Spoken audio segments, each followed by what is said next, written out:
She wasn't going for goal, but she'll happily accept it. It's gone all the way through, and look at this! Chewinga! Did you dare write Barcelona off?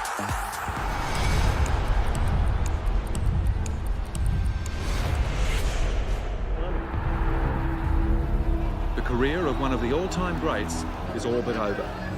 Nice comeback. Uma oportunidade de dizer alguma coisa que eu acho que nunca disse.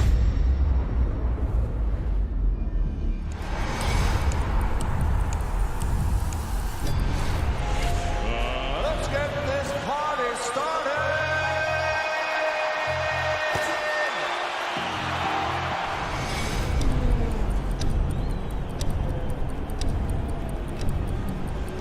NFL Game Pass is now exclusively on DAZN. Let's get this thing going. Watch every game, plus the playoffs and Super Bowl. To the end zone. What a play! It's your all-access pass.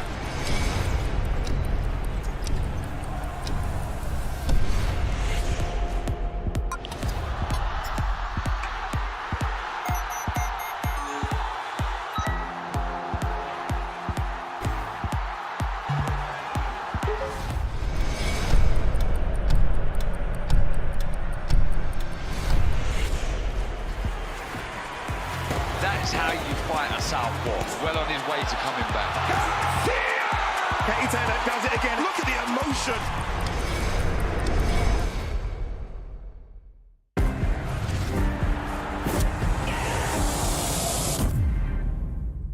Boxing on DAZN, sponsored by William Hill.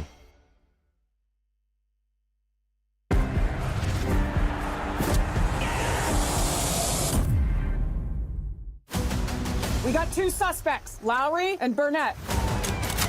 We are being framed. You set the damn van on fire. Relax. The fire's on the outside. Now it's on the inside. What the hell are you doing? I fight crime, mate. Y'all are some terrible fugitives. Bad boys ride or die. Call 911. Aren't you the police? Exclusively in cinemas. Hello, darlings. Aunt Helga. Futuristic scooters, old school website. Relax. Web upgrades, I own them. Better design, e-commerce, and smart AI. Now you're fit for the future. I scoot off now. Your digital partner, Ionos. She's got that McDonald's double points feeling. Yep, him too. And then get double points on the improved Big Mac, quarter pounder, and double cheeseburger. Unlock in app today. Boxing on DAZN, sponsored by William Hill.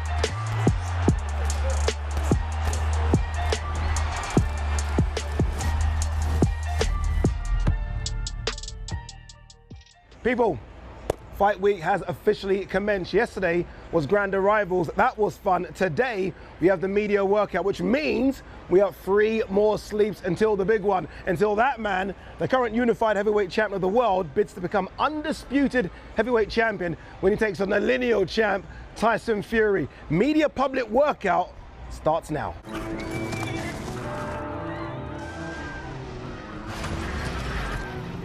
A tale as old as time. A legendary champion in search of another champion has found his match.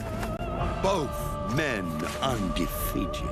Both men larger than life itself. Facing each other under the watchful eye of history.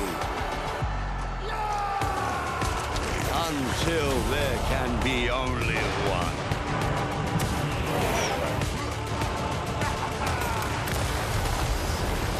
Let's get ready to rumble at Rio. It is time to fight.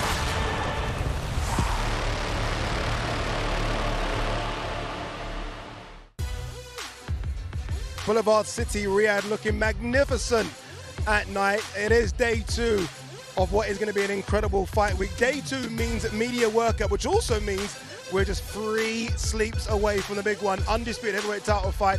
It is Tyson Fury versus Oleksandr Usyk. We're going to see fighters throw hands in the rings for the first time this week. And we're here. We are here, the A-team. Here we go, go. All right, I'm not a professional boxer. I gave it a go, all right? I gave it a go. Barry Jones, Darren Barker. I will say this, though. They won't do that much times because it is boiling here. Now, we moved the media workouts to 9 o'clock in the evening. We moved the whole week to 9 o'clock in the evening. It's hotter tonight than it was in the afternoon. Barry Jones, Darren Barker. But we're excited and happy to be here. Barry. Oh, of course we are. This is what we've been begging for so many years. And also, it looked like this fight was never going to happen. And now it's here. And this week's, it's been amazing already so far. And yeah, I've said it all week, and I'll continue to say it. The sport needs this contest. It needs this contest. It needs a winner. We need a #1 heavyweight champion in the world. And it'll make our sport so much healthier. What I will say, Daz, is that normally the guys in the ring kind of give you about 10 minutes. I'm telling you now, they'll be out of there in 30 seconds. It's that hot. Hot. It's very hot, but so is the fight. It doesn't get any hotter than this. This is spectacular. Massive fight. I cannot wait. Give me that first belt. Give me that first belt. Indeed, Addie Drew is with us as well as part of the team. She'll be trying to get interviews with the fighters after they've done their bits in the ring. But in the ring, as you can see, is your MC, Thomas Treiber. Let's get the fighters. Let's get this show going. Ladies and gentlemen, welcome to the media workouts for Ring of Fire, a great night of World Championship Boxing, live this Saturday from Kingdom Arena in Riyadh, Kingdom of Saudi Arabia. It is all being brought to you by Frank Warren on behalf of Queensberry Promotions and Bob Arum for Top Rank Incorporated, in conjunction with Riyadh Season, National Events Center, the General Entertainment Authority, GIA, Gold Star Promotions, K2 Promotions, and Sella.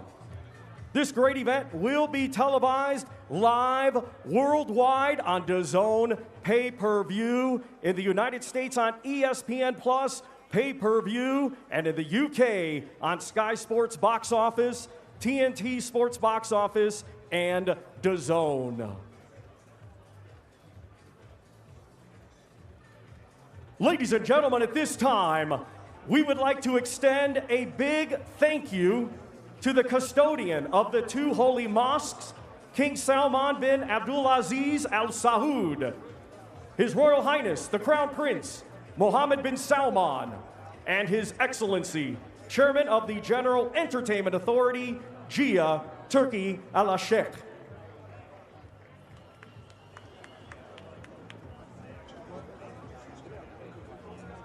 Let's now get things started. Our first 2 fighters today competing this Saturday in a scheduled 8-round international cruiserweight contest. Let's first welcome, fighting out of Frankfurt, Germany. He brings an undefeated record with 12 wins, 10 of his 12 wins coming by way of knockout. Here is Michael Sides.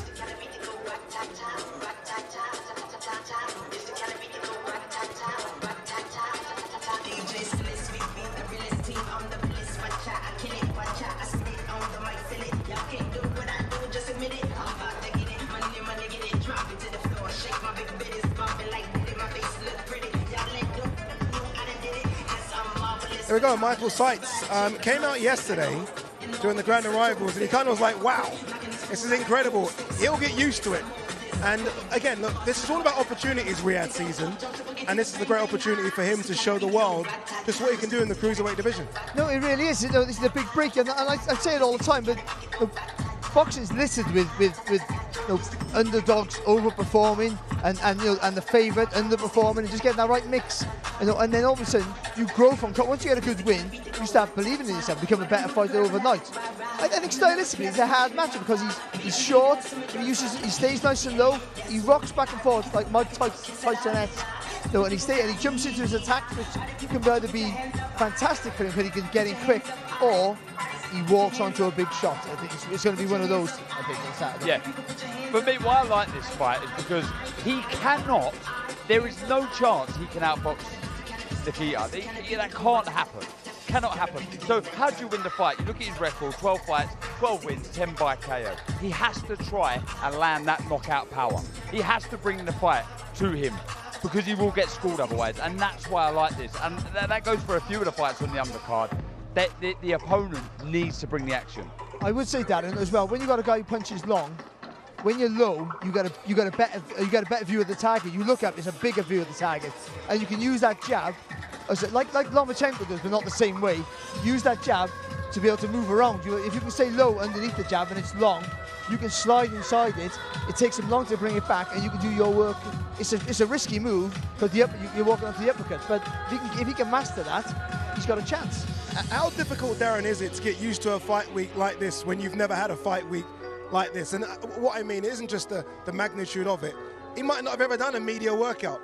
You know, he's going to do a big press conference tomorrow. Obviously, the weigh-ins are going to be glamorous and big and pyrotechnics. How easy is that to get used to? How difficult is that? All depends on the person. He'll be learning a lot about himself, how he can deal with pressure, how he handles the big moment. We spoke about this yesterday, and we've heard it a lot, myself and Barry, I'm sure you have, Ade. There is such a person as a gym fighter, someone who can look really good in the gym when there's no pressure around them. But with an audience, with this kind of build-up, the media, all eyes, the world on you, you can crumble. It can make you or break you.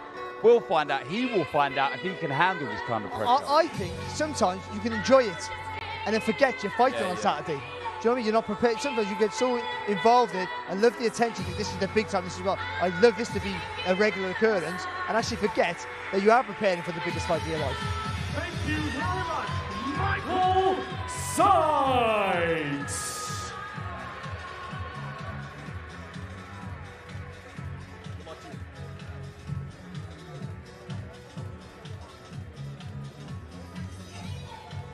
And now let's welcome to the ring a native of Hamilton, New Zealand, now making his home in Gatton, Queensland, Australia. He was a 2020 Olympic bronze medalist and now as a professional is undefeated with 8 wins, 7 of his 8 wins coming by way of knockout. Let's welcome David, the nice guy, Nico. That don't kill me, can only make me stronger. I need you to hurry up now, cause I can't wait much longer. I asked a bit earlier about his opponent. How will he handle the big time, the lights, what this big stage means? I've got a feeling that David Nika is going to relish it. He's going to love it. He wants the big time. He wants to take those jumps.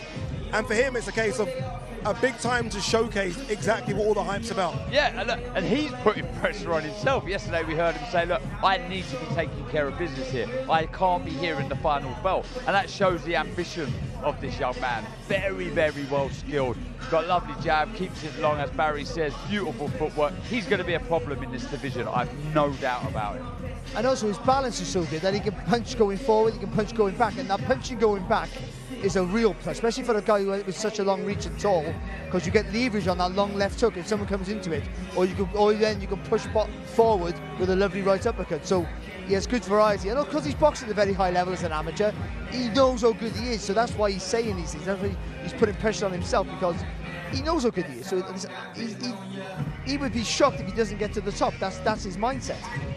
But I'll be deadly honest, if I was to pick out anything negative just watching this now, and something I have seen of Nika in the past, he does come a little tall. If you can see the position of the chin, you just want to get that chin tucked down a little bit.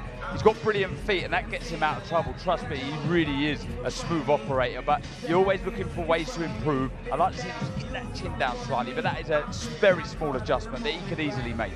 Australia's always produced good fighters. Let's not pretend this kind of surgence, if you like, is a new thing. But what we have seen in recent years, Barry, is sort of Australians going to the big time and staying there. Obviously, Tim Tszyu, yes, he lost recently, but a big fight for him coming up against Virgil Ortiz.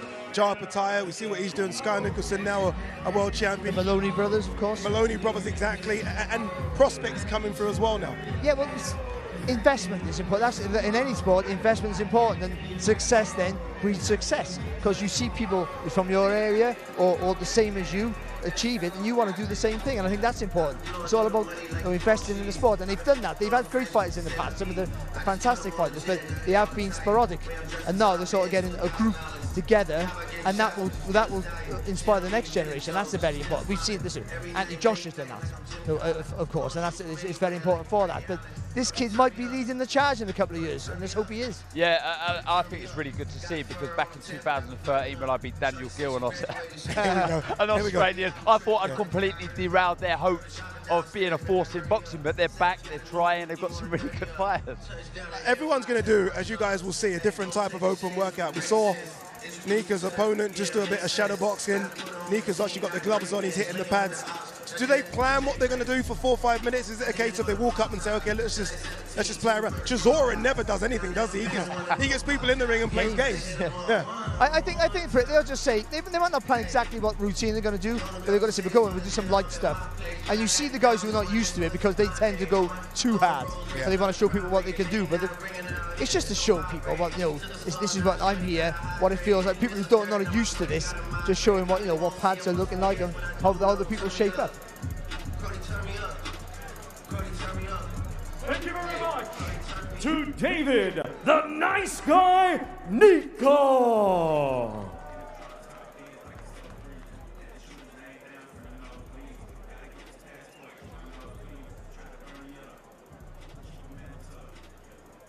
Our next 2 fighters to the ring competing this Saturday night in a scheduled 10-round contest. It will be for the vacant WBA Intercontinental Light Heavyweight Championship. First, we welcome, coming to us from Porto, Portugal. He brings a professional record consisting of 9 wins, just 1 defeat. 4 of his 9 wins coming by way of knockout. Ladies and gentlemen, let's welcome Octavio Tank Pudivitern.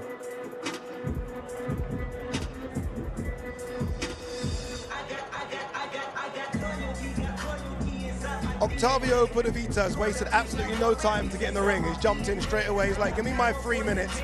Let me show you guys what I can do. And you kind of see the nickname and where it comes from, the Tank. Very short, very stocky, completely different to his opponent. And again, Rio season is always about giving guys opportunities that might steal the show, cause an upset. That's what he's here for.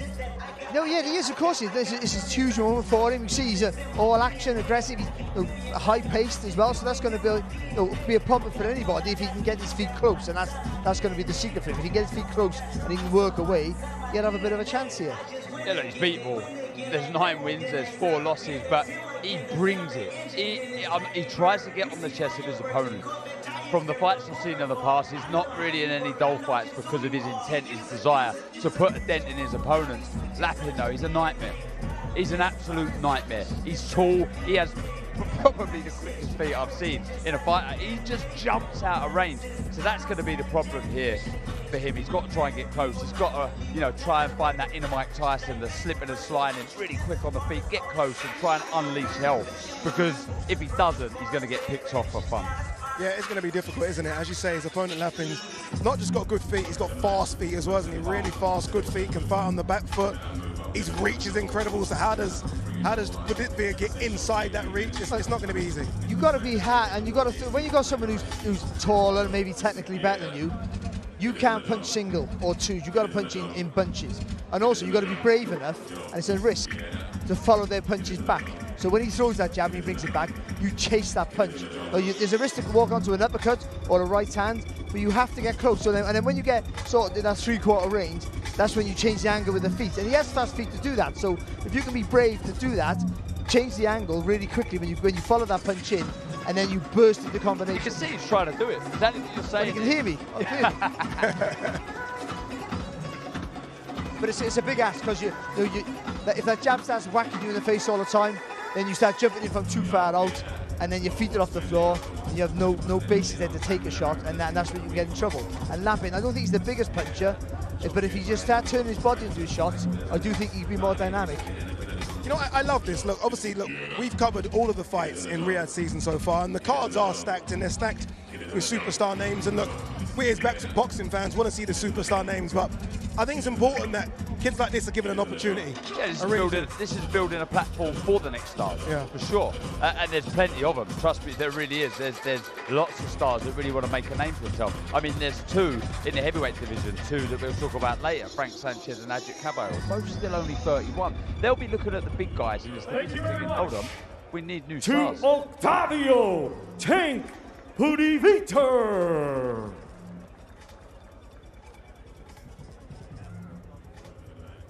Now let's welcome his opponent this Saturday night, a native of Poland, now fighting out of Kyiv, Ukraine. Undefeated with 9 wins, 3 of his 9 wins coming by way of knockout. Let's welcome Daniel Lepin.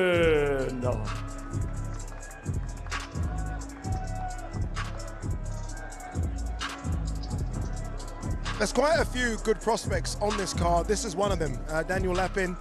Again, we'll see what he can do in terms of adding a bit of size to that frame, but what he lacks in muscle, as you can see from what he's doing here, he makes up for it in footwork. Yeah, he does. And you said it there, it's razor sharp, it's so quick. With Barry, I don't think he's a bigger puncher, but can he get full leverage in his shots as his career starts to progress? Because he's very accurate, and that will help him find the stoppages. You've got to remember, this is a business. This is the entertainment business, the fight business. People want to see brutal knockouts. So if he can start trying to find that aggression, that inner, I've said it on the last time, that inner Tyson, that inner nasty streak, he can be a real problem. I mean, he's going to be very hard to beat, but if he can find that bit of spite, that power, then he's, you know, not far from the total package. Sorry, Jared, I rushed you a bit there because I was pointing, but this is Lomachenko, isn't it? Yeah. I was doing that in '94 with a 10. Do you have any video evidence? Well, I wasn't very good. There's no videos back then. But I think, though, see, everyone thinks the punchers are the ones with all the muscle, the stocky guys. The ones who can really punch, are the tall guys. Thomas Hearns. Yeah, but you got to get acceleration in the punch. You got to get speed in the shot. So if you can push up that back leg and use that long reach, and all the powers at the end of the shot, it can be quite dynamic. You haven't quite got it yet. Just about to say that, because what we haven't seen him do yet, like the names you just mentioned there, Tommy Hearns, obviously one of the hardest hitters, is really sit on his shots. Because he's always on his toes, he's always moving. We haven't really seen him plant his feet and really dig. Maybe there's something that he'll add to. But you got to do when you're a tall fighter. You got to turn that front foot in. That's better. You got to turn the front foot in though, so that when you turn that front, you've got your toe facing forward. When you turn it, so your left foot forward, you turn it slightly to your right. That gives you a bit more weight to push into the shot off the back leg, and you'll get more power. I can confirm there is definitely microphones ringside. They're all hearing us right now. He looks razor sharp. That's what I want to see. Razor sharp. A bit more spite. Sit down on those shots. A bit of aggression. That's better. Show us that fight night. Wow. Thank you very much, Daniel Lepin.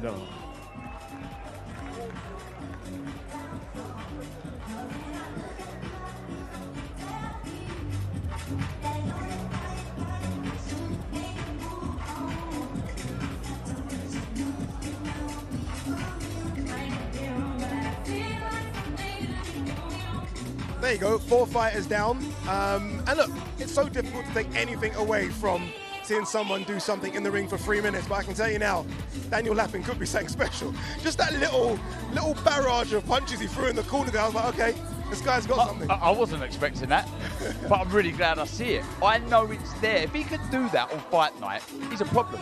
And also the way he turned really fast. I know I love a pivot. Everyone knows that. I know. I try to stop saying it now because I've overused it. But I mean, that especially with a guy coming at you, you olay him. So if you can get that quick turn, see, a big turn is a defensive move. A quick turn, that means you can attack very quickly.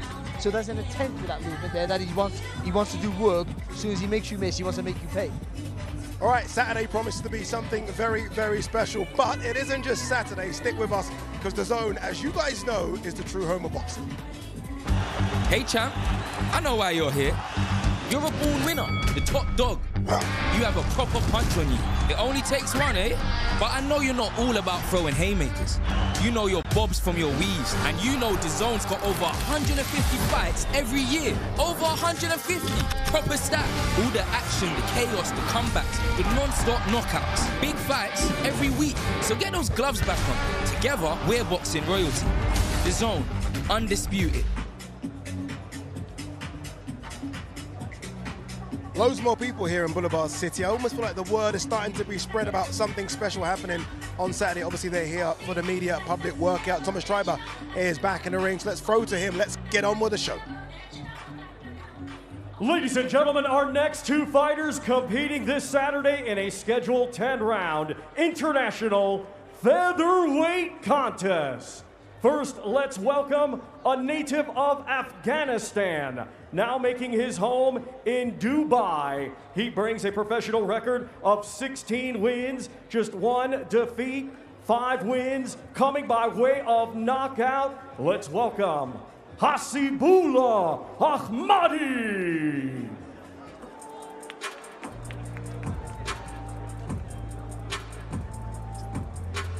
Walk it like I talk it. Walk it like I talk it. Walk it like I talk it. Walk it like I Ahmadi almost comes here as like a mystery opponent. Like most of the guys on this card, they've almost fought someone that we know, so we kind of can gauge where they are. Not Ahmadi, he's coming in and we don't quite know what to expect. That must be quite difficult for Isaac Lowe to gauge. Like, how good is this guy? Yeah, there's not a great deal on Ahmadi on the internet. It's hard to find many fights of him.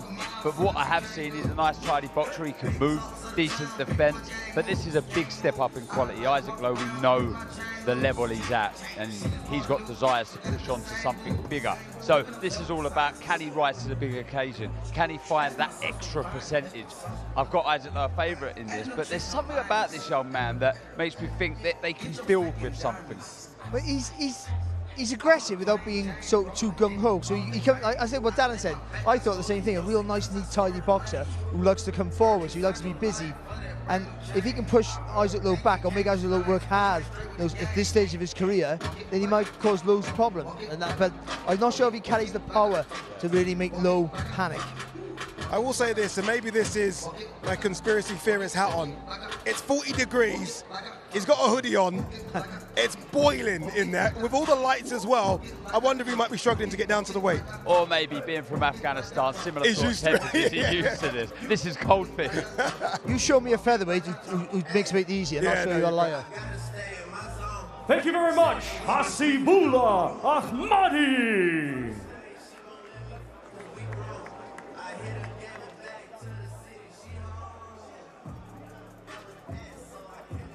Let's now welcome from Morecambe, England.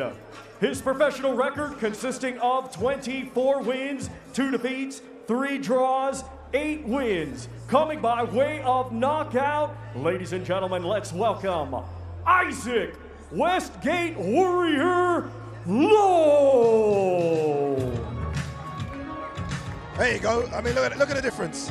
One comes in a hoodie, one comes basically ready to go in his boxer shorts. Isaac Lowe, a character, honestly, will entertain on Saturday. Just the 2 defeats and no shame at all. Nick Ball, Luis Alberto Lopez, looking to get back to that level for one more crack, potentially at a world title or something like that. Yeah, and he's had 3 wins on the bounce since. I've spoken to him just yesterday and he's full of confidence, buzzing to be here. Does feel that there's a world title in him. Yeah, I'm looking forward to this one. Like we say, we've got an unknown quantity of somewhat with Ahmadi. Isaac Lowe, bundles of ambition and desire to really push on. So usually when you have that, you get a really, really good fight. He got a lovely start and he's a good boxer though. But what he is as well is tough. I was working the Lopez fight and he got hurt really early. But you know what? He grit his teeth. He got hurt in the end, stopped in the end. But I mean, he gritted his teeth and had a really good go in the middle stage of that fight, where he looked like he was going to be out of it. The ball loss was a bad defeat again, of course. But I think you got to get the plan right. He wants to be an aggressive fighter. I don't think he's that. I think he's a more skillful boxer, as we see here. The lovely fast mover, fast hands, fast feet. He just sometimes wants to over-impress. If he can get that balance right, and also the tempo, the flight management at his age, then he can still maybe get back to near where he was. How much pressure for him to get the job done, Kaz? He comes in here as a big favourite, let's be honest. How much pressure to get the job done on a big card? I'll be honest, I think it's a must-win. I think he has to win this one. If he's talking about pushing on and potentially having a crack at a world title again, this has to be a win. Perhaps even looking good as well. Maybe more than a win, if he's really to push on and challenge for a title again. I will say this, again, look, it's always difficult to gauge when you see these little public workouts. He looks very sharp, Baz. Yeah, he is sharp and relaxing. That's experience as well. Even if he is tight for the weight, he'll know just to do enough here, make himself look sharp. Everyone go, whoa, he looks really on it, really focused. To be fair, man, he's been on some of the biggest cards in the world. Thanks, because of that friendship with Tyson Fury, but also he's put on good performances with that.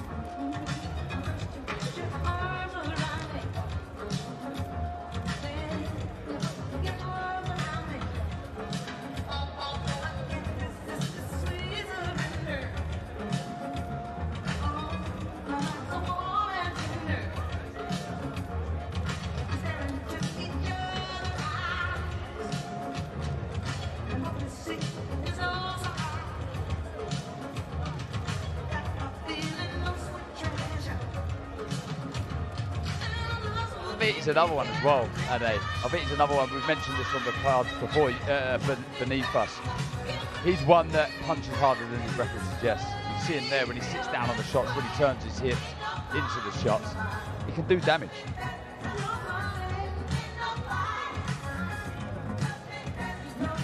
I do believe as well that we are going to hear from Isaac Lowe. I said that Ali Drew is ringside. She's going to get an interview with the Morecambe man. Again, look, it is a big opportunity for him, and it's one that, as Darren said, he has to take. And not only does he have to win, he probably has to look good in doing it as well, to get those big fights, to get back in that mix.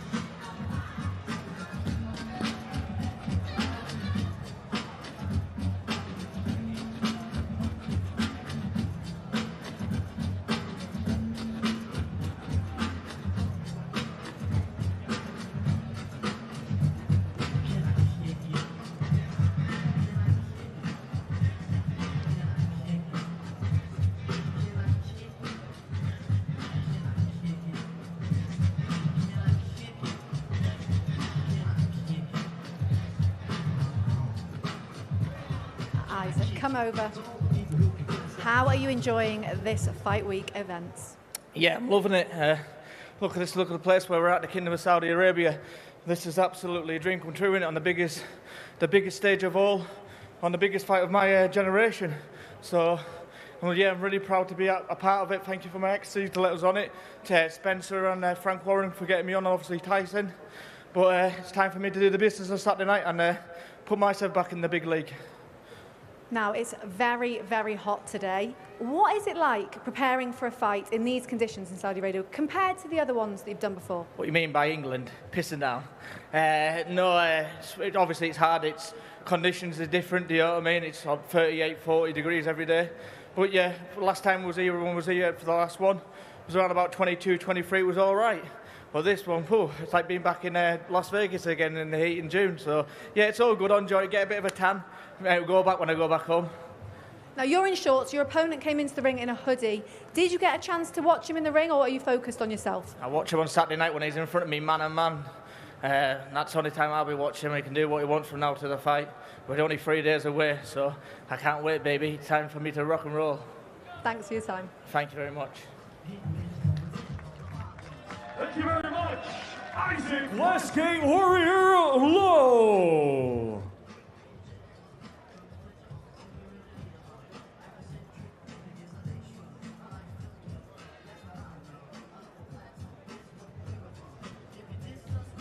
Isaac Lowe, confident. Again, great opportunity. Mention everyone that's given him the opportunity. Tyson Fury, Frank Warren, obviously His Excellency as well. And he sounds like someone in the ring that I think is going to do absolutely everything to put on a performance. Not just get the W, but as I said, look very good doing it.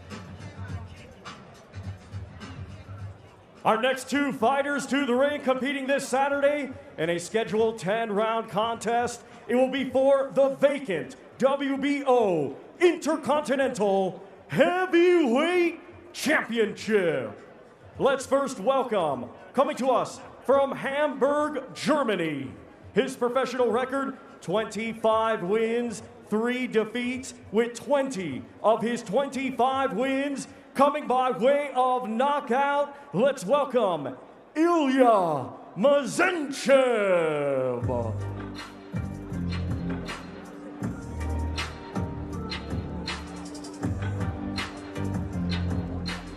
Ilya Mazhenchev making his way into the ring. I spoke to Moses about this route that he's taking at the moment, and what I mean by that is we aren't seeing him in against fellow Brits, we're seeing him go the international route, which is not a problem. You see different styles, Barry. And I said, look, why are you doing this? And he said, I can't get any Brits to fight me. I want to fight the Brits. I want to go the traditional English, British, Commonwealth, European, but I just can't get them in the ring. Yeah, well, what they'll do, they'll price themselves. They'll ask for silly money because he's being touted as the next big star. So you have to go far afield. But this, and with that, as you said, Andy, with that, he gets experience of boxing different styles. You know, and that experience when you get to the highest level is invaluable.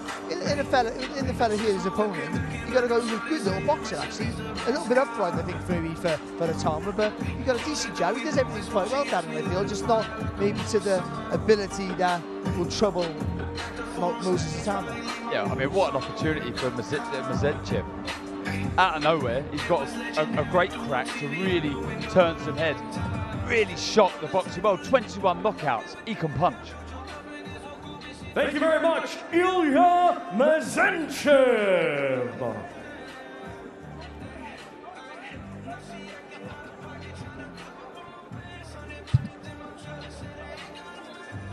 Now let's welcome, from Chatham, Kent, England, he had a stellar amateur career and now is a professional, undefeated with 8 wins, 6 of his 8 wins coming by way of knockout. Here is Moses Itauma.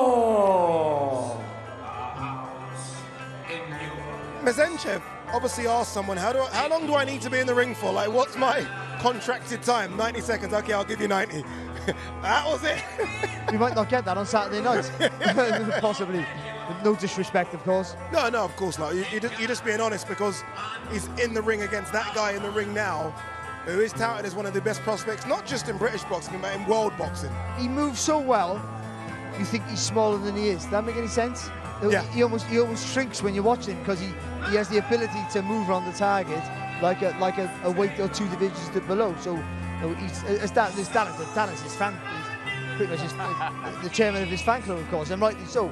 He might be the one who's going to lead the charge, of the new generation of heavyweights. 19 years old.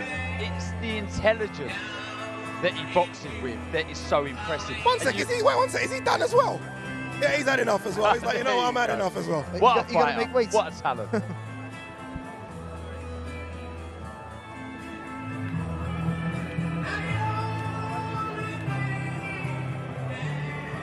Moses, that was short and sweet. Is it just too hot to do a workout? I was sweating already. I only throw about 2 punches. It is very hot now. We're 3 days out from fight night. Has your mind switched to fight mode yet? No, not really. I'm finding it hard, to be honest, but don't worry, I'm going to put on a show Saturday night. Do you feel any pressure? It's so early on in your career. Obviously, you're a heavyweight on this card. Do you feel pressure with that going into Saturday? Yeah, but I kind of like it. I kind of like the pressure. It keeps me on my toes. What's the plan for the next few days? Do you chill? Do you build up every day? What happens? We eat. You're always chilled. Thanks for your time. Thank you very much. Thank you, Moses Itauma.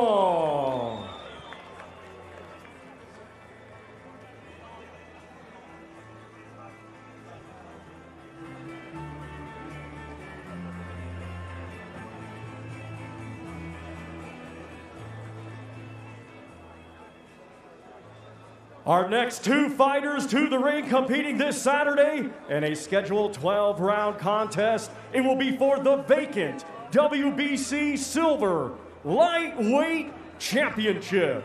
Let's first welcome a native of Nigeria, now fighting out of Accra, Ghana. His professional record, 23 wins, just 1 defeat. 16 of his 23 wins coming by way of knockout. He is the current WBO Africa super featherweight champion. Let's welcome Joshua, the Wealth Machine, Wahab.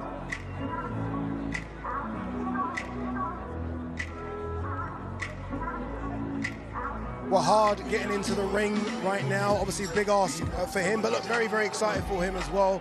Normally fights in small hall shows in Nigeria. What an opportunity for him to fight in the kingdom. Won't be easy as he's fighting His Excellency's favourite fighter. Look who has joined us. Ben Davidson has joined us. Ben, we've been waxing lyrical all week about Moses the Talmud. Look, you've worked and trained alongside some young fighters. You've seen young fighters up close and personal. Is he almost the most talented young fighter you've ever worked with? I think he's one of the most unique.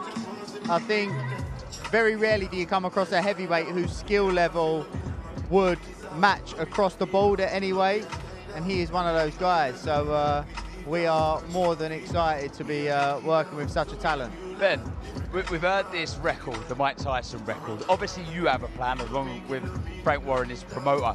What do you make of all of that? Would you like him to really push on and try and get a title before he's 20?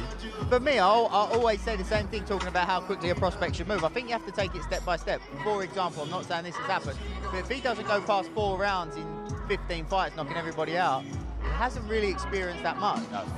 So, first and foremost, getting him rounds of sparring is very, very difficult. That is the first thing we need to do, to get him used to doing the rounds, 10 rounds, 12 rounds, how quickly he can adjust to that, and then how many rounds he can get on a night will determine how quickly we can move. Do you believe he could win a world title in a year?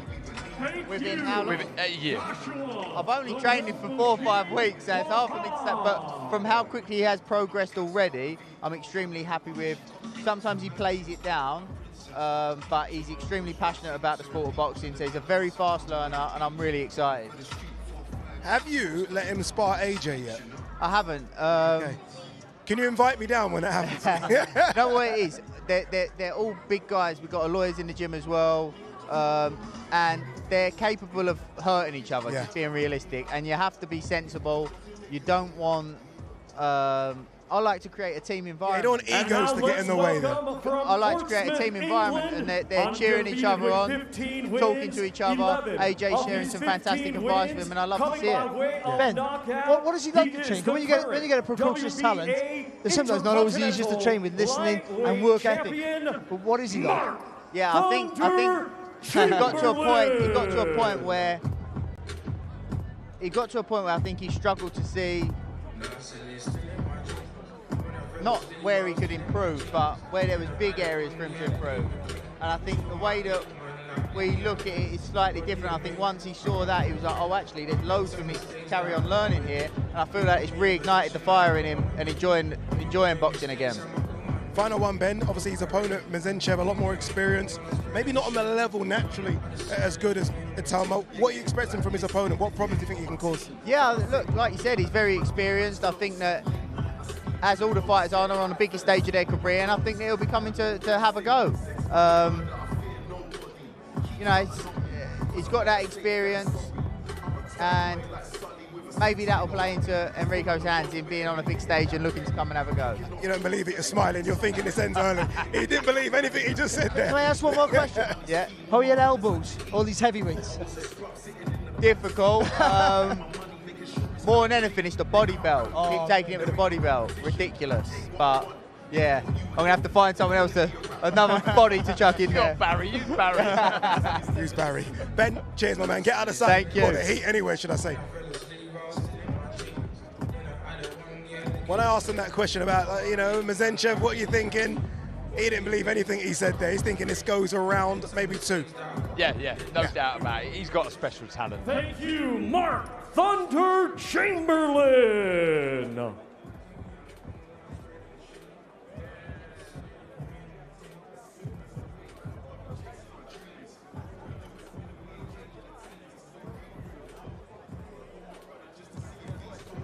Mark Chamberlain there, who was in there. Again, I've continually said this so many times, His Excellency's favourite fighter, another opportunity for him. And look, he wants a world title strap. It might happen. He's got the popularity, he's got the fan base, he's got the backing of the kingdom as well, so who knows, it could happen. Anyway, let's get the show back on the road. Your MC, Mr. Thomas Schreiber. Ladies and gentlemen, our next two fighters competing this Saturday in a scheduled 10-round international cruiserweight contest. First, let's welcome to the ring a native of Sweden, now fighting out of Las Vegas, Nevada, USA. He is undefeated with 16 wins, 12 of his 16 wins coming by way of knockout. Ladies and gentlemen, let's welcome Robin Safar.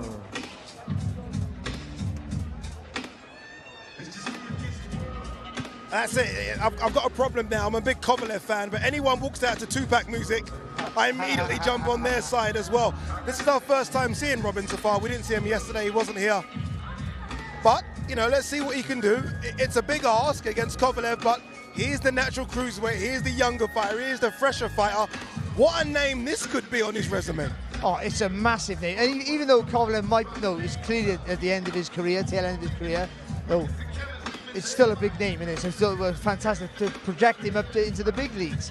If he's good enough, who knows? But you would tend to think at Kovalev at this age, it's all about working, making the old man work as hard as you possibly can. I think that would be where the hope for him to get the win. But you've got to get past that jab of Kovalev's, which is a bullet of a shot. Even at this age now, the stage of his career now, his jab is still one of the best in boxing. Yeah, for sure. Safar, look, he's unbeaten. 16 fights, 16 wins, 12 knockouts. He doesn't know how to lose. But it's the big question, how good is he? I like what I've seen, but there's fighting and competing and looking good down the levels. Just when you're stepping up, yes, against a guy that's been there, done that, but way past his best, stepping up to an unnatural weight, if you like, campaigned at light heavy and done very, very well. We'll find out how good this man is, and we'll find out how much Kovalev's got left. You know, my thing about Kovalev isn't necessarily his age. Look, 41's obviously old. It's not, not a spring chicken anymore. It's his inactivity. Yeah. He hasn't done anything for 2 years. And also, Raddy, how he lives his life outside the ring. Yeah. Well documented, of course, but and that takes a toll on you as well. Just training for living a bad life, or not living the life, and then just training for a fight. You can do that when you're younger. When you get older, you have to be more disciplined. And I'm not sure whether that's instilled in Sergey Kovalev. Darren Barker, brilliant. Sorry, Baz. Darren Barker just gave Robin Safar the approval smile. You like what you saw in there? Yeah, I like what I've seen in the build-up. This could be the upset on the card. Thank you very much, Robin Safar.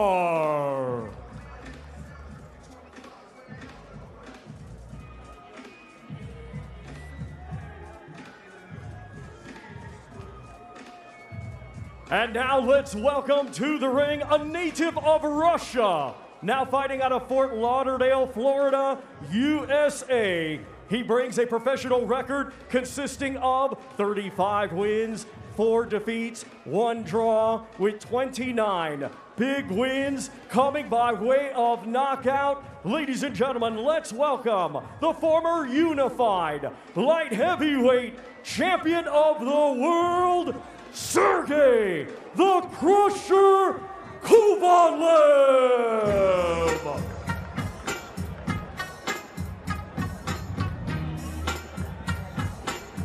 Here comes the Crusher. So is that a camera? Is that a phone in his hand? Is he filming himself? I mean, these media workouts have taken a turn. Let me tell you though, it shows you the magnitude of this. You think the big occasions he's been involved in, he's still soaking this up and wants to record it for his own bank, if you like.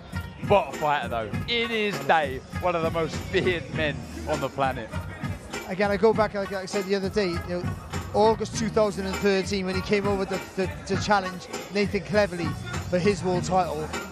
We thought it was going to be a real 50-50 fight, and he demolished a real tough fighter in Nathan Cleverly.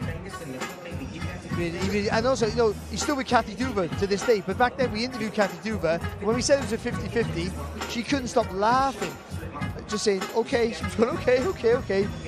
We'll see on Saturday night, and he is one of the biggest punchers of recent times. Yeah, the jump to light heavyweight to cruiserweight is the biggest jump you can make in boxing. Obviously, bridgerweight now to heavyweight, but that's the biggest one, light heavy to cruiser. What I like about him, he doesn't look like he's maxed out. Like, he doesn't look like he's taken all the extra weight he can take. He actually still looks pretty lean, doesn't he? Which I like. Yeah, like we've touched on, Barry's mentioned a few times, the jab of Kovalev in its prime was one of the best jabs out there, and to throw a jab quickly and be effective with the shot. You need to have speed, and you have more speed if you're not carrying excess weight. And it looks, yeah, I agree with you, Ade. He hasn't gone overboard with the weight. Sorry, look at the way he hits the right hand on the pads. You can see the impact. You can see the shudder of the trainer's arm and everything. He can't go light. He's just a naturally heavy-handed fighter. Don't get me excited. Don't get me excited, Baz. I still think there's something there. This is Sergey Kovalev's last 5 fights, and you can see the defeats there. Canelo Alvarez, that was off the back of a very, very short window after he beat Anthony Yarde, stopping Anthony Yarde in the 11th round of that one. And Elder Alvarez. But to be fair, this isn't even Kovalev at his best. You have to go back a few more years.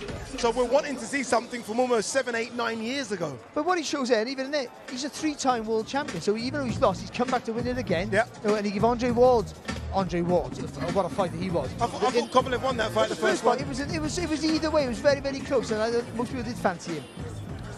I think Ali Drew's going to get a few words with Sergey Kovalev. Let's hear what he has to say. Sergey, before you leave the ring, it looks like you're enjoying yourself. You had your phone out, taking a selfie, videoing yourself. How good is it to be back in the mix? Nice. I'm happy back to the ring and happy to boxing because long time didn't fight. I miss it, and I will show my best, but already in cruiserweight division this Saturday.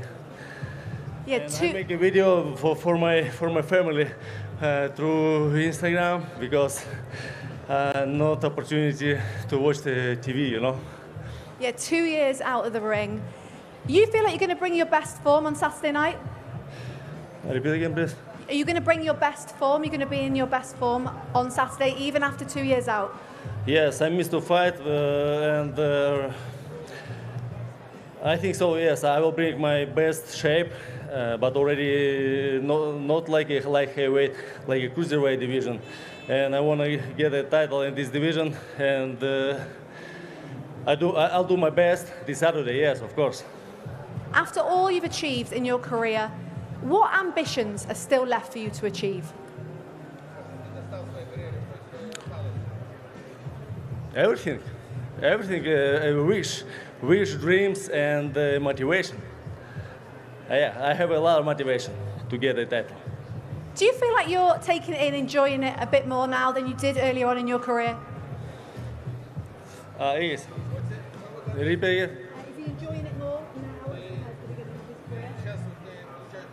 his career? Yes, right now I'm more happy because I'm not hungry. I like for food, but I'm hungry for the victories and hungry for the titles. I'm very big motivated and very excited to be here, part of this great show. And Saturday night is my night. Brilliant. Thanks for talking to us. You can get out now. Thank you very much.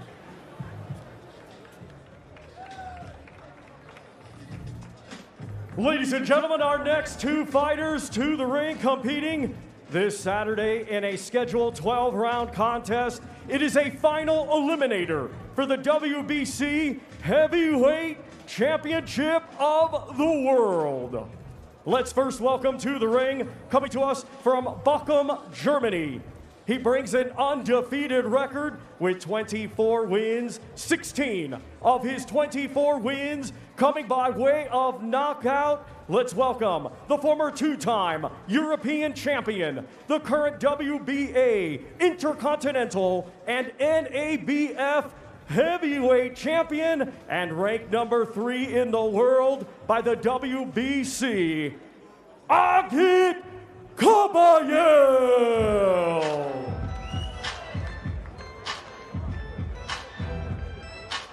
This one's a tough one to pick.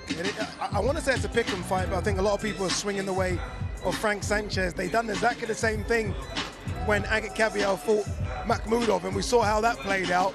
Big opportunity for both here. When you look at the top tier heavyweights, Darren, they're all past their age best, if you like. All mid-30s to late 30s. Two 31-year-olds in the ring.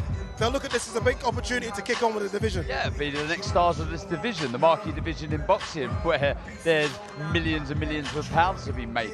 He's got bundles of talent and ability, and he showed that last time out against the Lion, the monster, Makhmudov, who was a big favourite in the fight. but he ripped up the script and he showed us what he's made of, not just tactically, but mentally.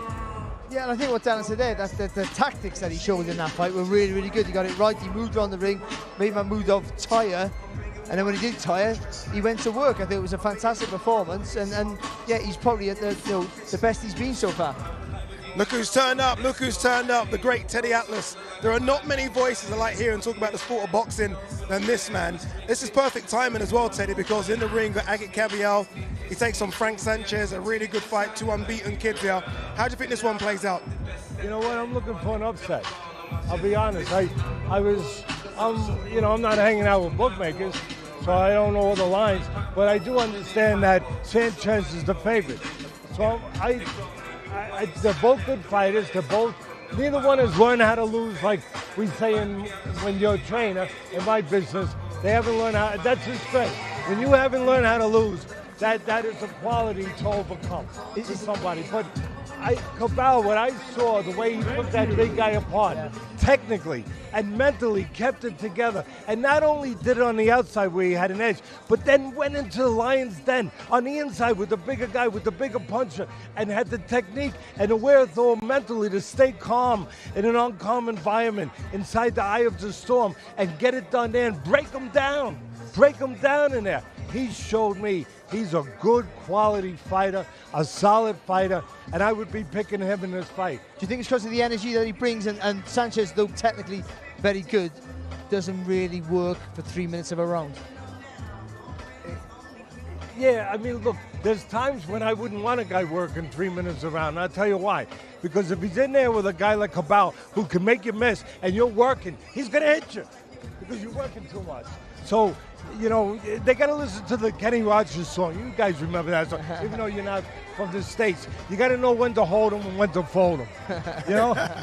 So, and that's the trick. Yeah, we love guys to work a lot, but if you're working a lot with a counter puncher, with a guy who's slippery, a guy who's slick, like an Usyk, and you're throwing at him, you're going to get something that's going to miss and come back at you. So you have to pick your spots and be controlled with that. This passion is unrivaled in boxing, I think. You absolutely live and breathe this sport, don't you? I've never had another job. I don't know if that's something I should brag about. I painted one house when I was 18, and I did a good job. I scraped it off. I was proud. I put 3 coats of paint on it, you know, and I went back up to Catskill not too long ago just to look at it. It didn't look that good. So I'm glad. So I guess I picked the right. I guess I picked the right vocation. Oh, without a doubt. Teddy, I have to ask you before you go, the big one, Fury versus Usyk. Some are saying it's a 50-50 fight. Do you look at it as that? Yeah. I look at it as any time that you can make an argument for both sides, you got a good fight. Yeah. And you guys got a good fight. And by the way, you guys do a great job. Thank you, Teddy. No, you really do. Because people can relate to you because you're real. You know, you're not talking above anybody, you're not talking beneath anybody, and you're talking the truth. And people can digest it. People can get it. And I appreciate this. I would just say that for me, it comes down to one key thing, the jab. Because for both guys, and I'll tell you what I mean. Fury, you know, he's very versatile. He's very athletic for a big son of a gun. And he can use that size 2 different ways. We've seen it. He can go forward, impose his physicality and his will. He's got a great will. He wouldn't be alive today if he didn't have a great will. Yeah. So that's enough said. And Usyk has a great will. Usyk is one of the greatest winners we've ever seen. Yes. And that's one of his greatest talents. He knows how to win. But Teddy, the jab, the elusiveness, the footwork, no, he knows how to win. That's probably his greatest talent, along with everything else. But the thing there is that with Fury, he has a choice. Usyk don't have a lot of choice, but he's got a choice. He could go and impose his physicality and his will, or he can stay on the outside with that great wingspan, that great size, and he can control you with the jab on the outside. That's what won the Ngannou fight for him, really, if we're going to get it. Now, Ngannou, I know there's an asterisk next to that, because that wasn't Fury. He wasn't mentally ready. I'm not taking nothing away from Ngannou that night. He was terrific. But he wasn't mentally ready. He wasn't taking the guy serious. And when you're not taking a guy serious, 75% of this game is mental. And when you're not mentally into it, you got a problem.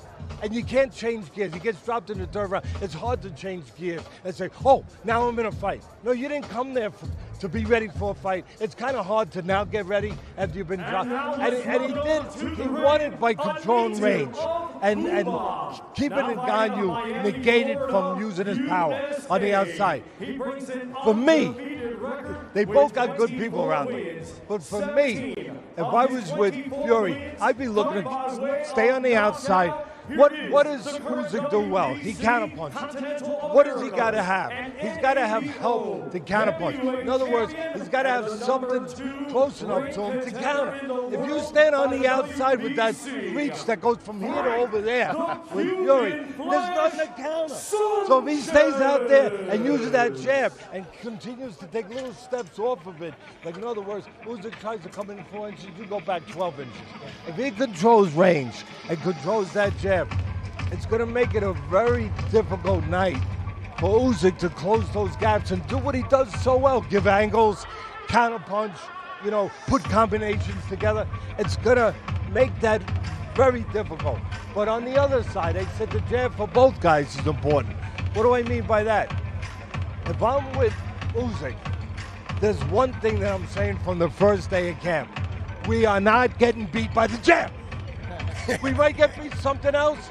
Well, hopefully he don't hit us an uppercut, but we're not getting beat by the jab because that's the one thing he's going to look to do. And that's the one thing he can dominate the night with.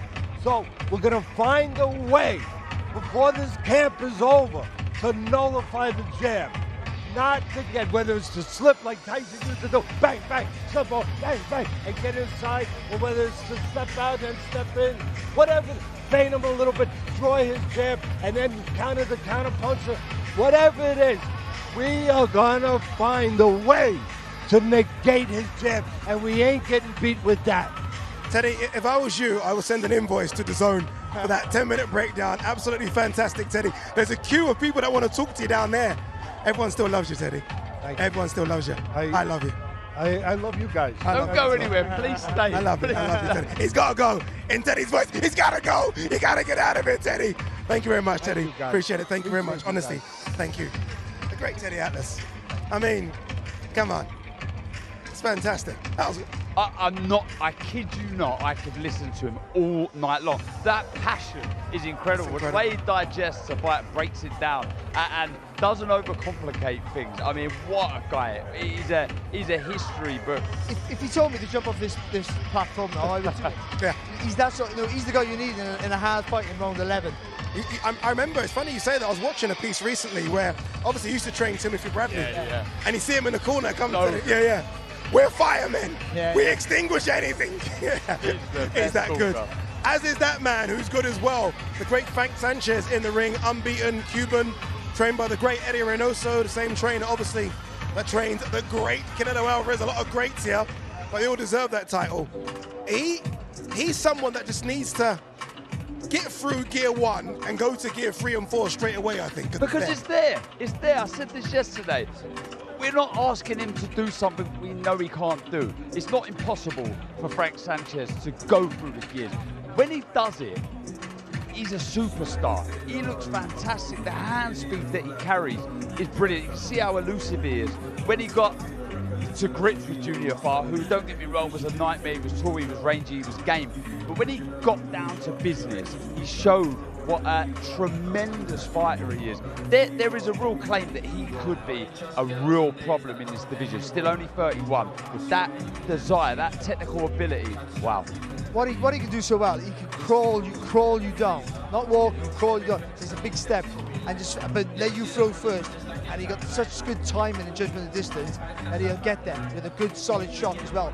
And then what that does straight away, it stops you from throwing punches, which means then he can literally walk up on you and go to work. But he needs, and I think with Teddy's right, you don't want him to punch him from the first minute to the last minute of every, first second to the last second of every round. But he's got to go through 3, 4 or 5 more phases in each round to make him more effective against a guy who's going to throw lots of punches and do lots of movements. What do you both make of what Teddy said in terms of making Agit Caballero the favourite to win. He said he expects there to be an upset, and he meant Caballero beating Sanchez. Yeah, I think he done that last time, didn't he? So there's no reason why he couldn't do that again. He's very cute, Caballero. He knows how to fight. He knows how to avoid shots and fire back with counters. There's a lot of self-belief.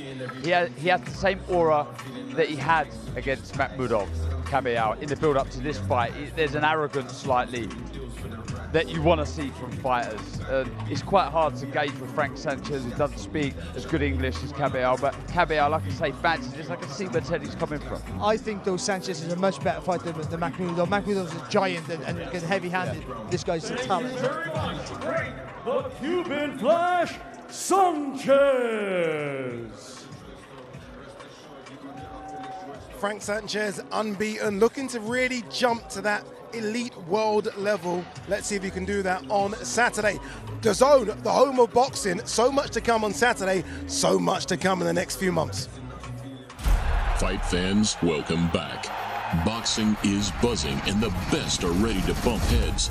Showcasing over 150 fights a year, DAZN is the only place to watch these warriors worldwide every weekend. Size matters as two big men create one huge occasion. An undisputed king will emerge on May 18th when Tyson Fury and Oleksandr Usyk finally trade heavyweight leather.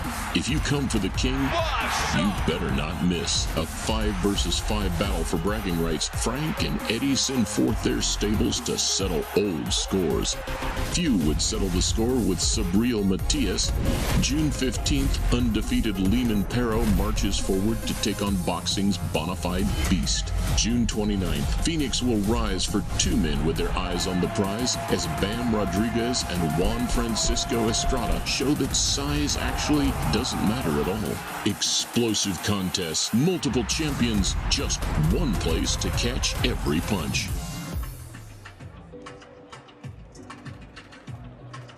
Look at that, look at that. I mean, so far so good in terms of fighters coming into the ring, showcasing their skills. Just teasing us to what is to come on Saturday, and it is a big show. It is a big card. And Marius Briedis will be hoping it's a big card for him as well, Darren. Look, you spoke to him earlier in the week, and he almost made it seem as though this could be his last one, Briedis. That if he were to lose this one, that's that. Yeah, regardless, I think even if he was to win, I think he's going to call it a day. Glittering career already, reigned supreme in the division, got beat by Master and Usyk. But I've seen some of his fights, actually commentated on Dorticus, the Cuban, and Galavaki, which is madness. There's so much he can look back on with pride in his career, but he still feels there's some unfinished business, which is crazy.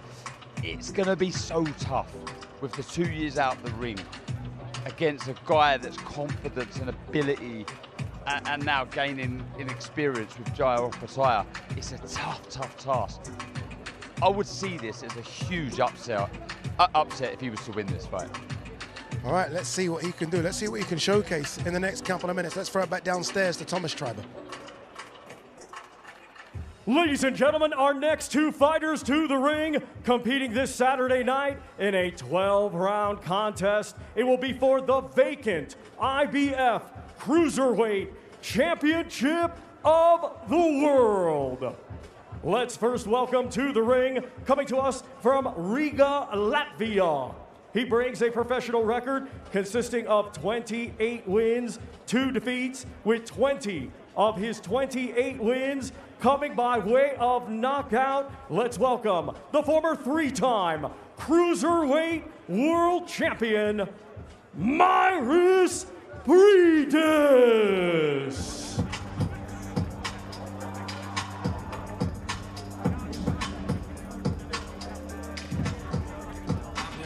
Quite a few veterans on this card, hoping for that one last opportunity, hoping to show that there's still something left in the tank. Obviously, Marius Briedis just ticks that box, doesn't he? He is one of those veterans. And of all the veterans, he's got the toughest task as well. That's the problem. In front of him is arguably one of the hottest prospects in world boxing now, Barry. Yeah, it really is. And I think, you know, he's been in before with Opetaia, of course. You think that would be a plus, but I think that's a plus for Opetaia because he's never been at that level before. He knows what he has to do now. And I do think that with Briedis, not so much in the 2 years out, he was calling out YouTubers and stuff like that, and I think that might be. I hated that, by the way. Well, but he just wants to make some money. But I think that his mind's in a different place, and for a fight that might be really physically draining, and I can't believe I'm saying this, I'm not sure whether he's going to be up for the task. And we're talking about a guy who's dined out on not just skill, but innate toughness in his contest. I 100% agree with you, but I'm just going to play devil's advocate here. I'm pretty sure he would have planted some demons to Jair Opetaia. The injury that he suffered off Opetaia is horrible. The fractures on that jaw that this man caused was terrible. It really was terrible. I can't even think of a worse word. It was disgusting how bad the fractures were to the jaw of Opetaia. He'll be hoping, is there anything negative there? Is he planted some horrible negative seeds in Opetaia that's going to make him think, whoa, I don't want to get engaged with Briedis again, who can punch? That's evident. To cause that kind of damage, you can really, really whack, but he's up against it. I just think it gives Opetaia the opportunity to know what he has to do, to start faster, to go deeper.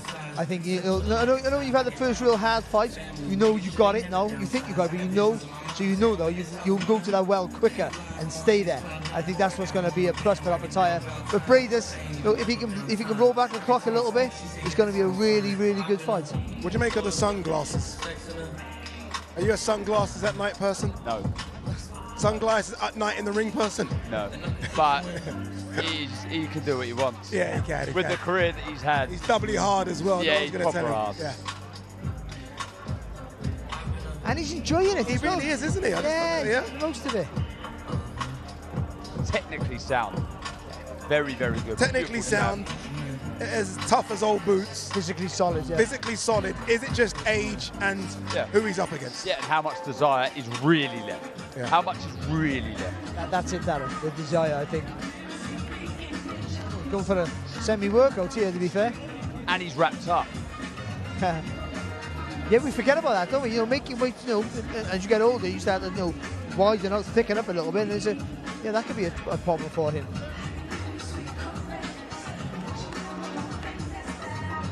And I would say about I know we're going to see Jair Opetaia next, but Jair Opetaia, has been fantastic. But I would say his two defences of his title weren't at the level of this. Yeah. And sometimes you can expect you're going to breeze through everybody. These box good fighters who might end up being better than they are now. I think they will be, but still, where they were, they weren't at this level. So going down a level sometimes is not always a good thing, because you think there's a destructive force where you go back up to this level again and you might have a bit of a shock. Yeah, and those two defences were against Jordan Thompson back in London, Ellis Zorro over here in Rio. Jordan Thompson lasted, 4 rounds? Ellis Zorro, just a round. Brutal. Yeah. Brutal knockout. I'm intrigued to see how Briedis' punch resistance is. You hear it all the time. The last thing that a fighter loses is their punch, but the first thing that goes is the punch resistance. I'd say the first thing that goes is the vision. Yeah. I'm struggling with that now, Barry. Yeah, I know. I noticed. I'm stood on the other side, you Darren. You haven't noticed. It's when you throw the punch, you don't see it from the shoulder. You see it too close to your face, and you can't brace for it. So you think it's the punch resistance. I just think you can't brace yourself for the shot because you've seen it too late.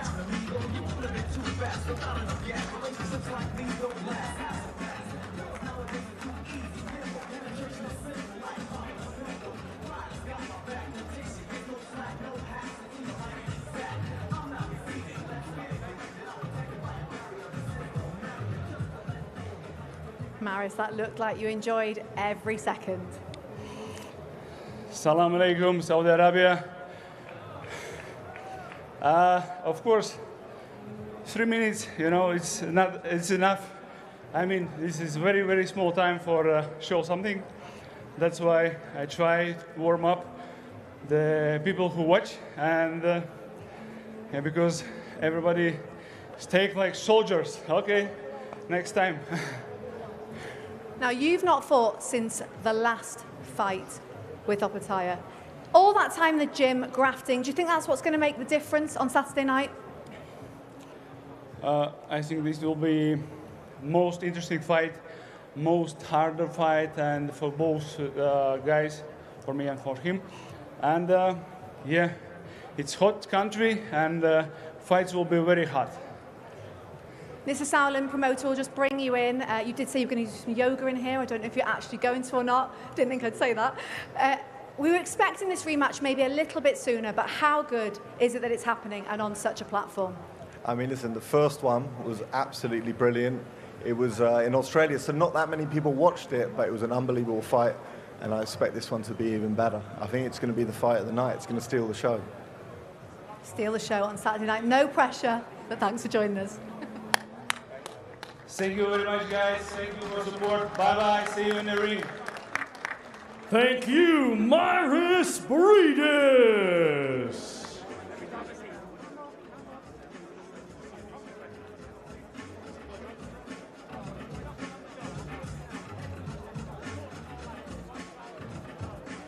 Ladies and gentlemen, our next two fighters to the ring competing this Saturday night in a scheduled 12-round contest. It will be for both the IBF and IBO Super Featherweight Championships of the World.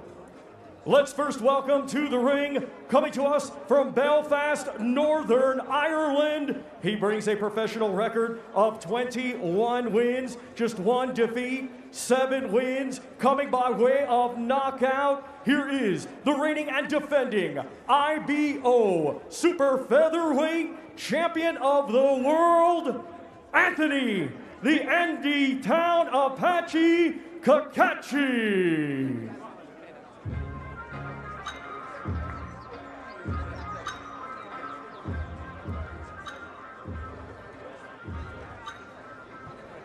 And actually, I was a bit confused by it all as well. I think it is Jai Opetaia that's making his way to the ring. Thomas Schreiber's actually, I think, going to re-announce that it is Jai Opetaia and not Kakachi and Cordina. That is the fight after. Imagine Joe Cordina watching this and thinking, I'm not fighting Jai Opetaia. Yeah, no, actually, Cordina would fancy it. Ladies and gentlemen, our next two fighters to the ring, competing in a 12-round contest for the vacant IBF Cruiserweight Championship of the World. Let's now welcome the opponent from Sydney, Australia, a former 2012 Olympian, undefeated, 24 wins, 19 wins by knockout, the current Ring Magazine champion and undefeated former IBF Cruiserweight World Champion, Jai Opetaia.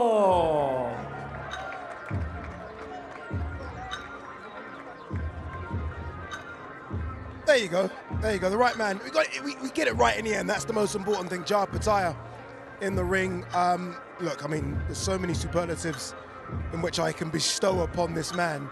But the simple one is right now, he should be the IBF champion, and he wants his belt back. Similar to Joe Cordina, who we're going to see in the next contest, you know, was stripped of the title kind of unfairly, but had the opportunity then to become a two-time world champion. That's the same for this man. It looks good, it sounds good, two-time world champion. This man has it all for me. He has technical ability on another level. His footwork's brilliant. His chin, unrivaled, I guess, now after what happened to him against Briedis, but what a fighter. Look who's joined us, finally about to do some work. I know he's been traveling around the world. Eddie Hearn has joined us as one of his star possessions, his prized possessions is in the ring. We've been talking so highly about this young man. I mean, you've got so many fantastic young talents, but he must be right up there in terms of pecking order. You know what, I just saw him backstage, looks unbelievable. Like, I think really excited for this fight because the last two fights against Zorro and Jordan Thompson, they've been impressive, but they've been quite straightforward.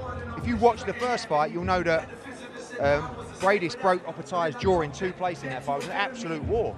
It's a tough fight, you know? But I think you're going to see the improvements of Jai Opetaia in this fight, and I think he's going to stop him. I think he'll knock out Briedis on Saturday night. Ade spoke to him a couple of days ago, and he mentioned about his plans. He wasn't overlooking the fight on Saturday, but he was talking about bridgerweight, heavyweight. In your opinion, is that a plan already you're looking at? You know what, he's pretty much on weight, Darren, already. Like, it's not like he's a cruiserweight that's like struggling to make, you know, the limit. A little bit like Oleksandr Usyk, he wasn't either. So the money fights are always, of course, up at heavyweight. Honestly, personally, Bridgerweight, I don't see an attraction there. I don't think he's motivated by that. If there was a quick fight for a world championship at Bridgerweight, maybe. But if he's going to move, I think he moves to heavyweight. But I would still like to see him capture the other belts. It's just going to be difficult to get the opposition. If he does stop Briedis on Saturday night, I can't imagine people queuing up to fight him unless they're going to get paid for the pleasure. And out here, that's possible. So I would like to see him capture those other belts. I would say that a move to heavyweight is, of course, at some point on the cards. It has to be for a guy that wants to go on and make millions and millions in the sport, because it's not there at cruiserweight.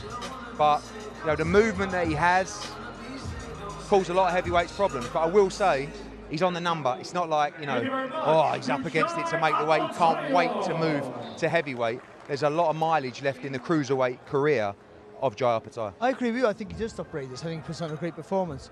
I want to ask you about him, because Simmering's the word I think of. Is he always an angry man? Yeah, it's weird. I think he comes across more angry than he actually is. Like, I just saw him backstage, and I wouldn't say we were having a laugh, but he said he offered me some Samoan food, and I was getting quite excited, and but he's pretty much all business. He's a very serious guy. A lot of people don't know he's a very good amateur as well. He really excelled. In that code as well. So it's a Ed, very... I'm going to have to cut in just for 2 minutes, just because I don't really... You've got some front, Eddie. I don't really want to upset the big man. It's your fighter in the ring, Eddie, and Ali wants to speak to him. I'll let you off. Just waiting for your promoter, Eddie Hearn, to finish talking about you. How are you feeling? We've seen you in previous fights, leading up to fight night, laser focused. Are we at that stage yet? Definitely. I'm sick of the weight. I'm ready to jump in the ring. You've had some fantastic performances since the first fight with Briedis. How much of a better fighter is coming in the ring from you? I feel like we're always growing, we're always learning, we're always progressing, and I'm looking on putting a career best performance. As well as yourself being a better fighter, are you expecting a better version of Briedis on the night? Yeah, I'm expecting the best version of Briedis. I'm prepared for the best version of Briedis. So anything less than 12 rounds of war, I'll be disappointed. Well, you say that, but I have just heard Eddie Hearn say that he believes that you will get the knockout on Saturday. Do you think that's going to be the case? Do you think that's how it ends? I'm prepared for 12 rounds of war. If the knockout comes, it comes. But I'm ready for 12 hard rounds. Focused in. Thanks for your time. Thank you.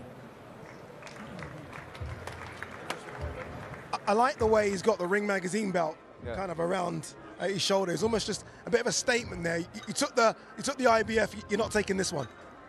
Yeah, for sure. It just shows you, doesn't it, Ed, what that belt means to fighters. Well, it's so bizarre. I mean, he was ordered to fight Maris Briedis for the championship. Briedis wasn't ready, so he requested to have a fight in the interim, and the IBF said no.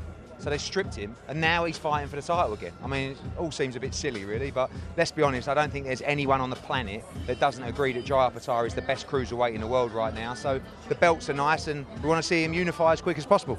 All right, let's see what he can do. Another one of your charges are about to make their way to the ring. So let's go to Thomas Schreiber, because he's going to introduce Kakachi and Cordina. Ladies and gentlemen, our next two fighters competing this Saturday night in a 12-round contest. It will be for both the IBF and IBO Super Featherweight Championships of the World. Let's first welcome, coming to us from Belfast, Northern Ireland. He brings a record of 21 wins, 1 defeat, 7 wins. Coming by way of knockout, let's welcome the reigning and defending IBO Super Featherweight Champion of the World, Anthony, the Andy Town Apache Kakachi. Eddie, was there any thoughts of making this fight in the past? Was Kakachi on the radar at all for Cordina? Yeah, it was actually, even in an Eliminator or European Championship a few years ago. Obviously, this is a beautiful warm-up for Matchroom v Queensbury in the 5v5. Yes. Psychologically, we want to deliver this blow right to the heart, and see Joe Cordina come through. One thing I think interested about this fight is, don't forget this fight was previously scheduled for February for the Fury Usyk fight. And that fight came around really quickly for Joe Cordina. Like, he was in camp, he had to fly out to Los Angeles with Tony Sims and the boys. And he would have been okay, but I don't think he would have been 100%. I don't think the weight would have been perfect. And that's the real struggle for Joe these days at 130, making sure he does the weight right. That extra time in camp, I think he looks brilliant right now. He's been out here a long time, I think 2 weeks already. Him and Tony Sims running in this heat like lunatics, and I think you're going to get a really good performance from Joe Cordina. But this is a tough fight. Why Anthony Akachi? Sorry, Barry. Why Anthony Akachi? Because, you know, obviously we were asked if we wanted to have a fight on the card. We put forward Joe Cordina. Frank Warren put forward Anthony Kakachi. He's well ranked with the IBF. You know, he's another Brit, you know, Northern Ireland guy. So, you know, it's a good fight. And for Joe, all Joe Cordina is interested in now is the biggest fights. He's been quite honest about it. The most amount of money and the most amount of gold and belts and everything that he can win. So this fight financially for him obviously was a big opportunity. But a lot of the guys in this position on these cards are hoping to grab the attention of His Excellency to say, all right, he's back in October, you know, or he's on the Wembley card, or he's in the USA versus UK card as well. And Joe got a taste for it out here. He likes the finer things in life. What is I think next? he'd like to. What is next for Joe? If he gets through Kakachi in impressive style, I think, you know, is it a guarantee move up? There's a very dangerous mandatory against Sugar Nunes, our guy who's a beast at 130 as well. So he's going to have to look to do something unique, and I think that comes with a unification. I think the Lamont Roach fight is a great fight, potentially if that USA versus UK fight happens. We'll see what happens with Lee Wood as well. I'd still like to see that match up. I think it's a great fight for British fight fans as well. And also potentially a move to 135 pounds. You know, you see a lot of that lightweight division now moving up. You know, I don't know, is there a George Kambosos fight? Is there a Lomachenko, a Shakur Stevenson fight in the UK perhaps? But Joe just wants the biggest fights out there. He's a two-time world champion. He's at that age now where he wants to maximise his career. And I rate him highly. I think a lot of people will be looking at the Monaco performance thinking, but I prefer to look at the Ogawa and the Rakimov performance that showed all the facets of his game, from sharpness and punch power to a kid that's got a lot of dog in him as well. Eddie, just before we let you go, we've got to ask, obviously, your thoughts on the main event, Tyson Fury versus Oleksandr Usyk. A lot of people have gone back and forth with it. I feel like you've maybe firmly stuck with, not firmly, but you've maybe said that you think Fury will get it done. Is that right? Just because I knew John Fury was out here. So this is how I see now. I've had another think about it, right? I think that Fury is going to box off the back foot, right? He's going to box very defensively, I think almost like the Klitschko performance. And I think Usyk's going to actually box on the front foot and box very aggressively in this fight and walk him down.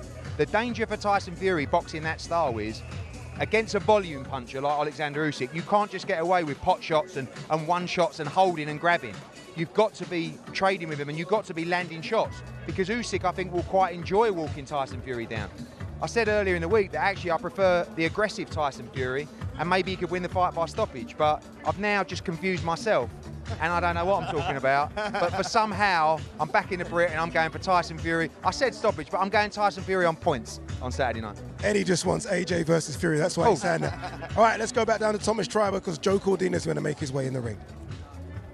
And now let's welcome, coming to us from Cardiff, Wales. He is a former 2016 Olympian, now undefeated as a professional with 17 wins, 9 of his 17 wins coming by way of knockout. Let's welcome the reigning and defending IBF Super Featherweight Champion of the World, the Welsh Wizard, Joe Cordina.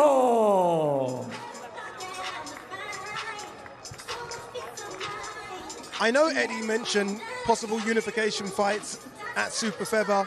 I just feel that this is the last time we're going to see him at this weight. I think he's jumping up to 135 pounds straight after this fight. Yeah, I've been saying for a while. He turned pro as a lightweight. He's massive for the weight, and I do think that, yeah, a move up as quick as possible for him. How nice to have the options, though. If he does move up to lightweight, to go up there with a great pedigree behind him, a well-established name, so you're already going into that division, a star if you like. But it's brilliant. That's what you want as a fighter. You know, I could never have moved up to super middleweight. I never had the option. I wasn't strong enough. Just wasn't big enough. Joe can do that. You know, he's a huge super featherweight. He's got options, and he buzzes off of that. The problem he has is, at the minute, the title defines him, if that makes any sense. Where, you know, he's not. He's a fantastic fighter, but he's not the global star. So he's not going to get the guaranteed shot at Lomachenko and other big names around him, because he's a dangerous fighter without the clout of those big names. So he's going to have to go up and maybe box at Kambosos, as Eddie said, for a non-title fight, and put on a clinic, and then he will get the opportunity. I like that fight. I actually like that one. Kambosos versus Cordino. I like that a lot. You can sell that. Easily. I mean, that's a big fight. It'd be a lot of fun. And I think Tony Sims probably echoes exactly what you said, Barry, there. You know, the title right now is defining Joe, and that's where he's a star, a real star in the super featherweight. But that makes every fight, when you're struggling to win, every fight a risk. Because he's not a young chicken, he's not a spring chicken anymore, though he's still got plenty of miles on the clock. But making the weights hard for him. He's a dedicated athlete, we know that. But it's hard, it's difficult. And we've seen in the Vasquez fight, he was a great fight, and he can box at a high pace. But he lacked the intensity of the other fights, and I think that is solely just the weight. Is there a danger? Tony Sims will have him nailed down mentally. But I feel like we're not overlooking Kakachi, but we're all talking about potential fights in another division. Is there a danger that he kind of does that as he did with Vasquez? Well, I look at that Vasquez fight and I think, well, he'll look at that and think, well, I overlooked Vasquez. I've said that myself. You know, I just didn't really rate him. I thought I was going to blitz him. I'd had 2 really impressive victories beforehand. The Ogawa knockout is the one I've watched most. The Rakamov fight was, you know, you could easily be fight of the year, or I'm sure it was for many people. He'll look at that Vasquez fight and think, I've underestimated him. That's all it was. I'm not going to do the same again. That's what experience is all about at it, is looking back at those fights and improving from them. And also against Kakachi, he doesn't have the luxury that he has with other fighters. Kakachi's tall, long reach. So Joe's brilliant. He can box in pretty much any style. But he's not going to have the luxury of having the advantages that he's had over other super featherweights. So he'll know it's a big fight. You know how good Kakachi is on his day. And he knows it as well that any mistake now at this age for a super featherweight, could be catastrophic for him.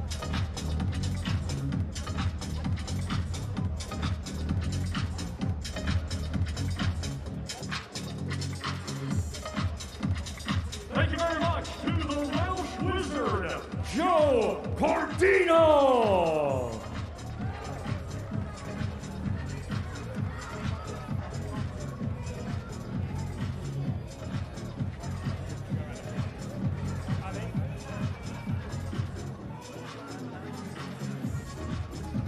Joe Cordino, the Welsh Wizard. I'm hopefully doing a bit of magic on Saturday for him. But as you say, Barry, Kakachi's dangerous. He is dangerous. But I tell you what, like Eddie was saying about, this is a great fight, and also that fight and the Briedis fight. I just, for the matchup stylistically, a fantastic contest. They really are. But I do think, if you always got to go for a fight, unless you've seen a massive decline, the best of that person versus the best of that person. And I think the best of Cordino, you would think, would have enough, even though he's going to be rough and tough, enough to get over the line against Kakachi. I think the majority of people at home will think he gets over the job on Saturday. How does he do it, though? I think a lot of pressure early. I think he doesn't have to be throwing loads and loads of shots, but there could be lots of pressure with the front foot, lots of feints with the feet and the hands. Try and mentally drain Kakachi. That's so important. Make him feel all those 35 years. All right, the Fury Force are full. They're here, all of them in town. And Ali Drew is ringside with John Fury and Tommy Fury. John and Tommy, a mammoth week for Tyson, but also for the Fury family. Does it get much bigger than this? No, I mean, this is the highest stage it can be on. It's all the marbles on the line. It's the biggest fight in 50 years. I mean, if you can't get up for this, I don't know what you can get up for. So what an event, and proud to be in Saudi Arabia. Does this week feel different compared to previous big, Tyson Fury fight weeks? They're all huge, but does this feel that little bit more special? Yes, because of where it's at. We're in the great kingdom of Saudi Arabia, and there's only these people, the Saudis, can put a fight like this on. For my mind, it's the 9th wonder of the world going to happen here Saturday night. It's going to be remembered in 100 years to come and more, and we can only thank the great kingdom of Saudi and Turkey Al Sheikh for all the powers to be helped to put all this on. We're only privileged to be here, and all we want to do is serve up a great fight and be victorious, and I'm sure we will be. It's been quite an eventful week so far, especially for you, John. Is there more to come? We can't really expect anything less from the Fury family. The thing is, we're in the fight game. People must understand that. And in Britain, I think we've lost our way a bit. I'm a guy from the 80s. That's every day of the week that happens, and it's no big deal. It's a sport. We're all rough and tumble, big guys, full of testosterone, and things happen. Emotions run high. But listen, hear this. I mean, no harm to any Ukrainian. I've got the height of respect from them, good luck with all the troubles. But listen, we're all fighters, and that's what you can get from fighters. Yeah, and it's very passionate this week from both sides. That's the word I was looking for. Thank you for that. Tyson's looking in great shape. Is that the game plan? Is that the sort of main game plan going into this? Yeah, I mean, we've been there, we've seen him spar, we've seen him train, and especially leading up to the fight on this week. It's the best we've ever seen him. He's razor sharp, he's mentally focused. Everybody's seen from the pictures that's been out there. He's trained really hard for this, and he's in the best shape that he's been in. And if he just does what he's been doing in the gym, I believe he walks through Usyk, and that's it. Because on his day, Tyson can't be beaten. If he shows up mentally prepared, which he is, I don't see anybody in the world beating him ever, past or present. Well, it's all happening on Saturday night. But before we go, Tommy, what is next for you? When are we next seeing you fighting? Just recovering from the surgery that I had in January, so hopefully by the end of the year we can get into another big fight, and that's the plan for me. I just want to be active. I don't really want to fight once, twice a year anymore. I want to get in there and actually hone my skills and get the best out of myself. But I'm sure there's another big fight looming, which everybody will hear soon, and hopefully we can get some good news out there. You're going to tease us with any names? Not just yet, you'll have to stay tuned. Brilliant, thanks for your time. We all know the names we're looking at, don't we? Well, listen, thank you for having us on stage. Thank the great Kingdom of Saudi, all the people that's attended and what's going to buy the pay-per-view. I'm sure you will not be disappointed. Great things going to happen Saturday night. Thanks, everybody, for attending. God bless you all. Thanks for joining us.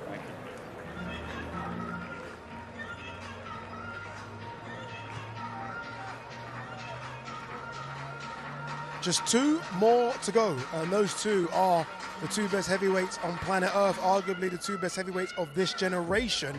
And we are going to see Oleksandr Usyk step in the ring first. And I don't know what he's going to do. I don't know if he's going to do the little trick with the ball and the string. I don't know if he's going to come in there and do absolutely nothing. But we know he's going to deliver on Saturday night. He's going to fight. That's what we know. Yeah.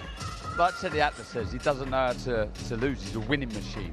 That's what he does. He finds a way. He finds a way to win. And he'll do everything he can to find a way on Saturday. He's such an incredible fighter.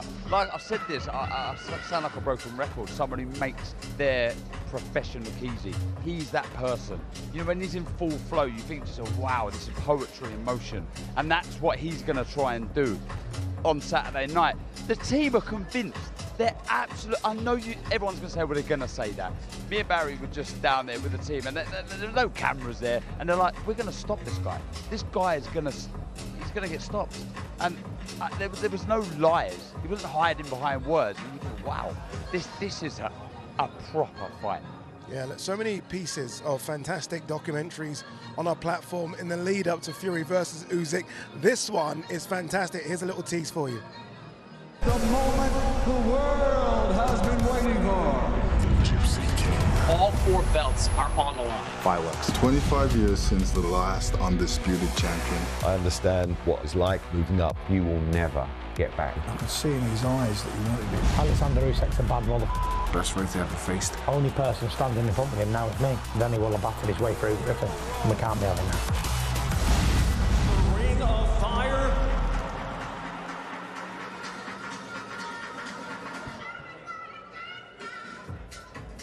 As with all main event fighters, I've realized this now, since covering the sport of boxing, they like to take their time.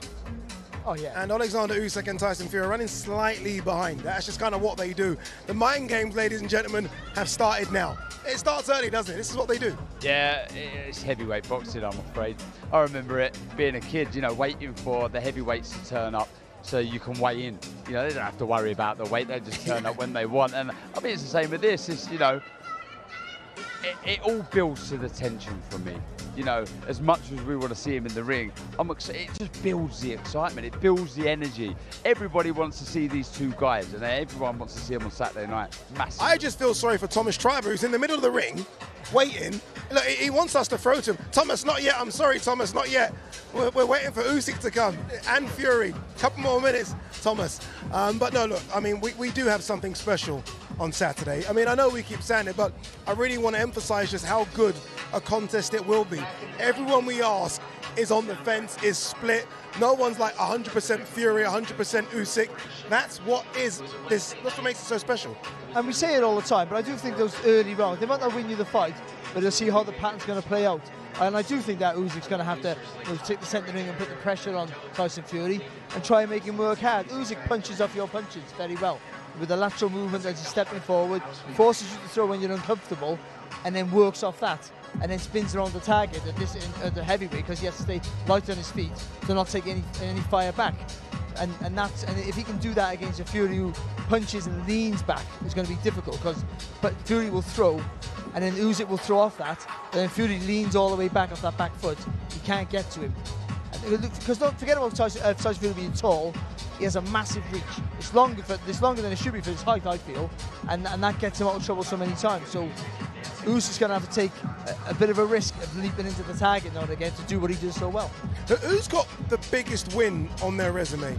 Is it Fury Klitschko, or is it Usyk jumping up in weight and beating AJ twice? Who's got the biggest win? Well, there was the fear factor around Wilder, wasn't there? I think for Fury, everyone's saying the first one, yeah. The first one. Yeah. You know, they're one of the biggest punches the division's seen. But then you see the form that AJ was bringing into the fight and Usyk stepping up. It was remarkable. I'll probably lean towards Usyk's if I'm deadly honest. I'm the other way. Yeah, and I can understand that. I can understand that, but I've seen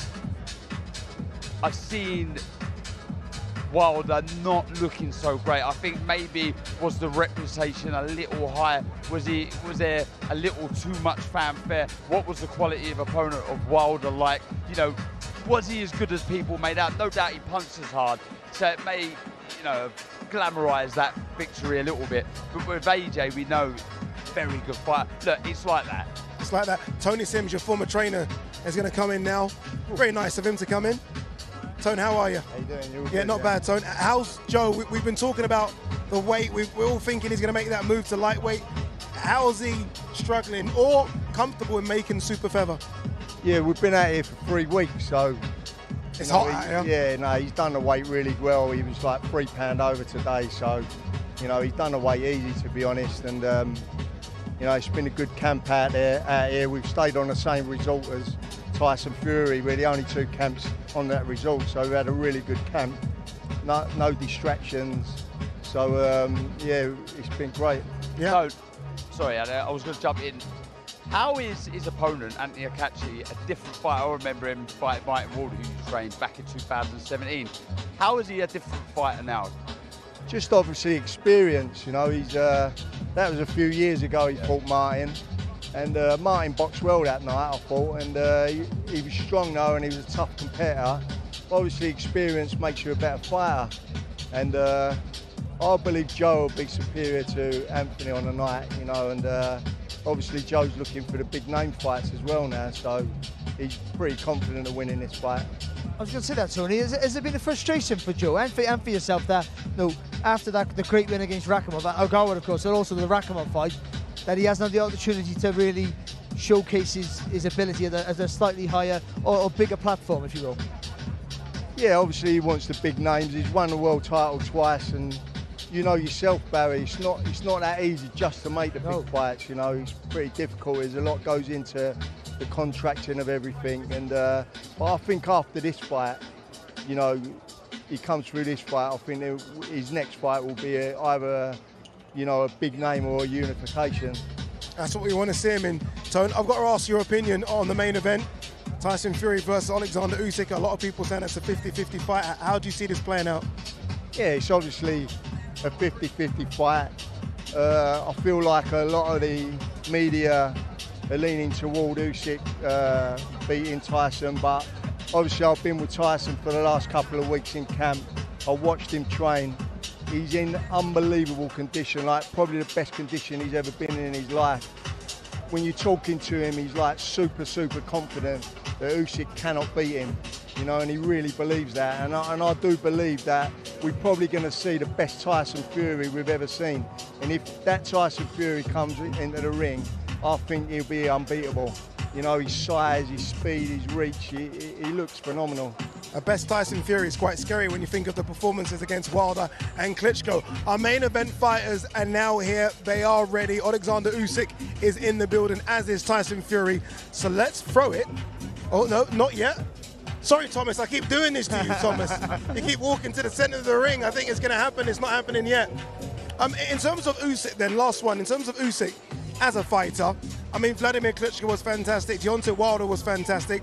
Do you think this is his toughest test, Tyson? Without a doubt, like we've seen Usyk beat Joshua twice, so with them two wins, he's obviously you know, his toughest test. But I believe Tyson he's gonna come in his best ever prepared shape, and I believe he's gonna beat him. All right, Thomas, no more teasing. They are in the building. You can do your thing. Introduce the main event fighters.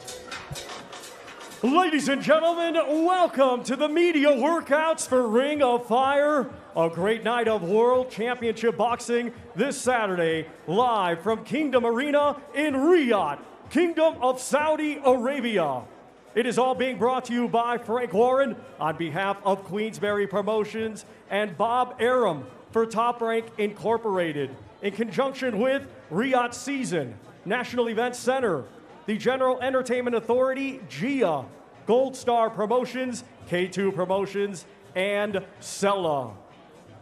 This great event will be shown worldwide on DAZN pay-per-view, in the United States on ESPN Plus pay-per-view, and in the UK on Sky Sports Box Office, TNT Sports Box Office, and DAZN. Ladies and gentlemen, at this time, we would like to extend a big thank you to the custodian of the two holy mosques, King Salman bin Abdulaziz Al Saud, His Royal Highness, the Crown Prince Mohammed bin Salman, and His Excellency, Chairman of the General Entertainment Authority, GIA, Turkey Al-Sheikh.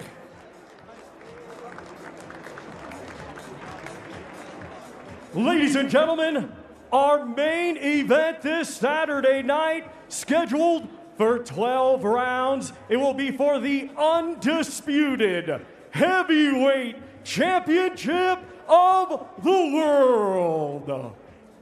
Let's first welcome to the ring from Ukraine, undefeated with 21 wins, 14 of his 21 wins coming by way of knockout. Let's welcome the 2012 Olympic gold medalist, the former undisputed cruiserweight world champion, and this Saturday night, the reigning and defending unified heavyweight champion of the world, Oleksandr Usyk.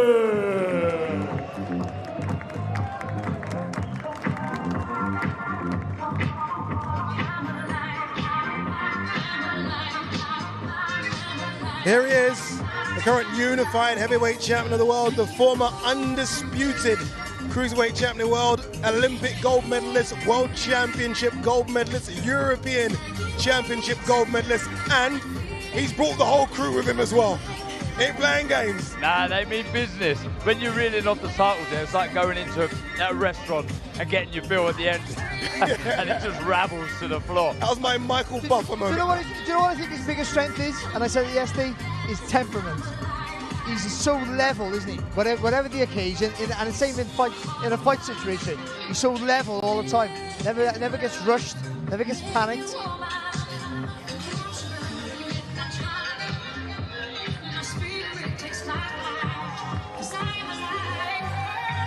I wonder if he'll juggle. I don't know what to expect from his workout. I see gloves behind, so he might give us a little treat here. Hey, get a little sweat on, no doubt. You won't find out nothing, but I must say, he looks big. Being close to him a couple of days ago, he really looked like he's filled out, looking bigger with every heavyweight fight he has. But when he throws punches now, you watch what he does after. I know I say all the time, what you do after you throw a punch is almost as important as the punch itself. You watch what he does after he throws a punch. There'll be a little sway to the left, or a little sway to the right, and that always means when you're looking to counter him, he's never where you want him to be. He's never in front of you, so you can't follow the punch back. You've got to adjust the angle, and that's what makes it so hard to hit clean. He's always been, or at least his last 3 fights, 221 pounds. So that was against Daniel Dubois and those 2 fights against AJ.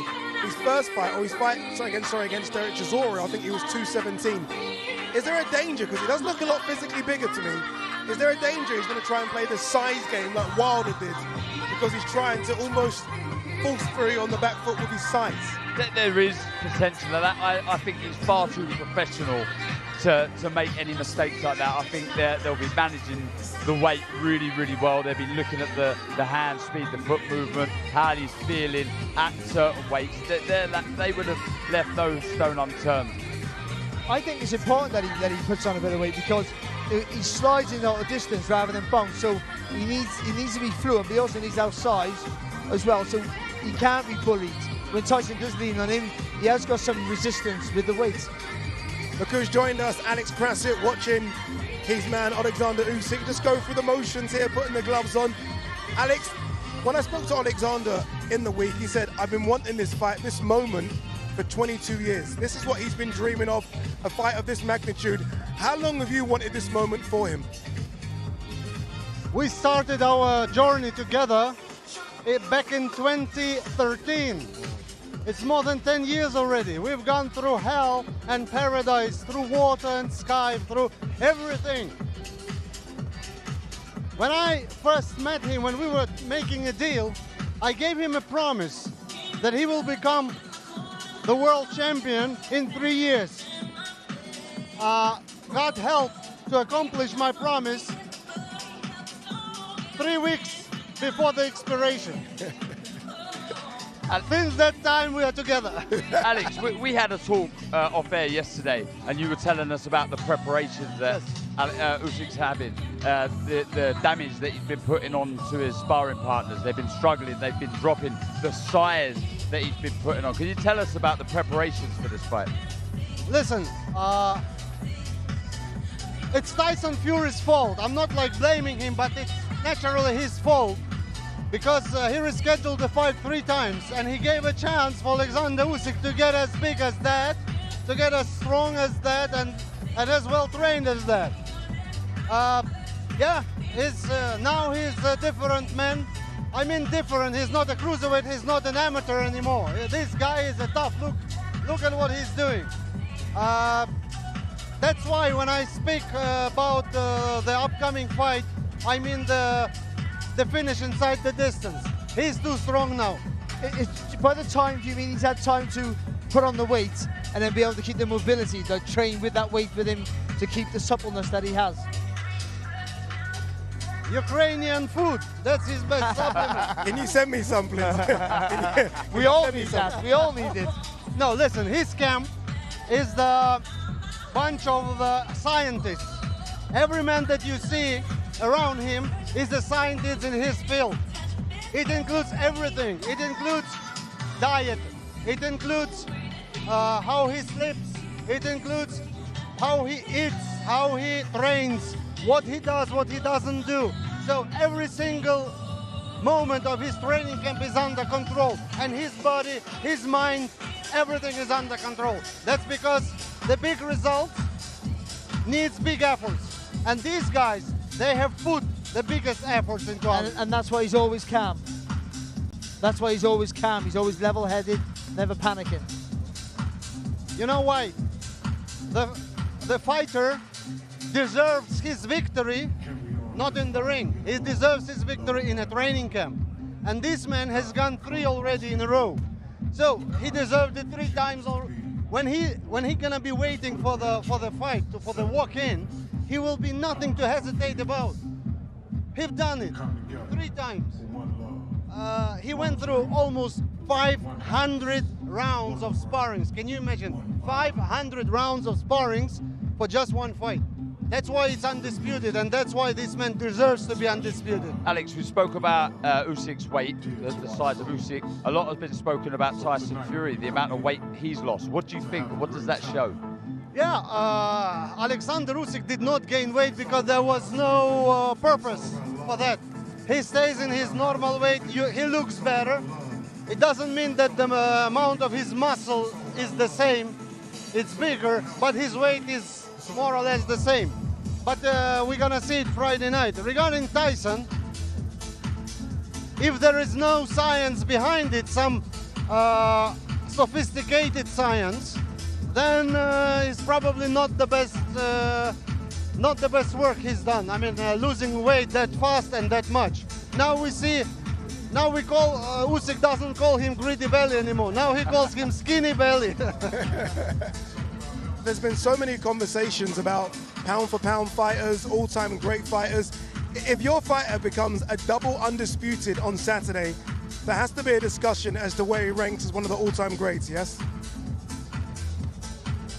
When you are driving a dirty car inside, you don't notice it's dirty, only people around see. The same is with a good-looking car. I mean, when you are inside the process, it's really complicated to analyze. Definitely, if this man, when this man becomes double undisputed, he's on the same level with the best that we consider best of the best. But when you are inside the action, you cannot think of it. You think of something very important that's going to happen Saturday night. You've become very Shakespearean, Mr. Krasiuk, over the years. Very Shakespearean. Have you ever wrote a book before? Not yet. I just started one.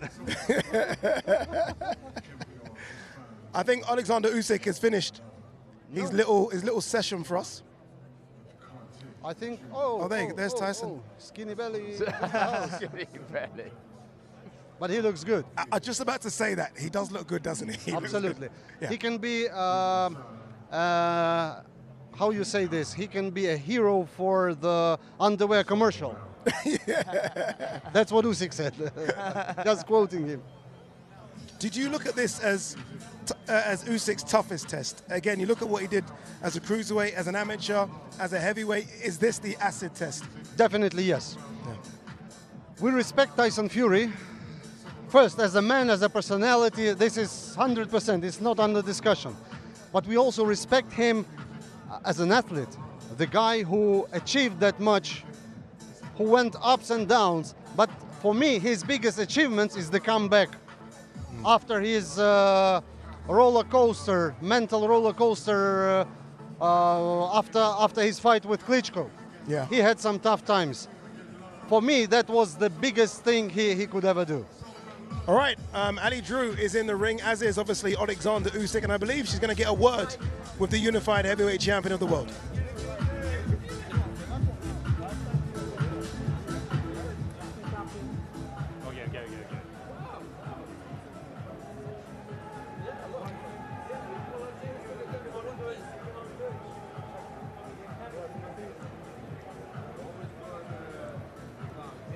Right, you ready now?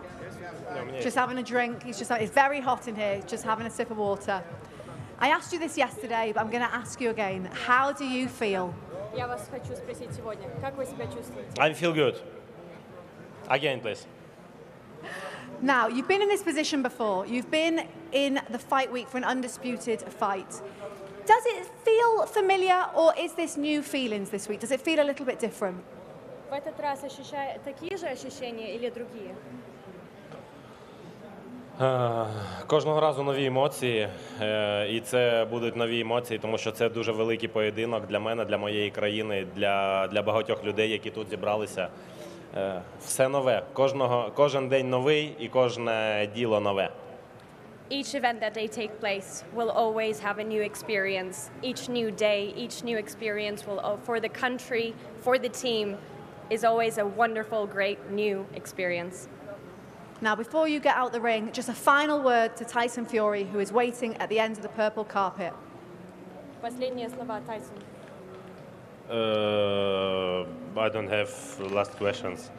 I say for Saturday. Yeah. Are you going to stay and watch him when he gets in the ring? Вы будете стоять, смотреть, когда он выйдет на ринг? Of course. Thanks. Thank you. Thank you.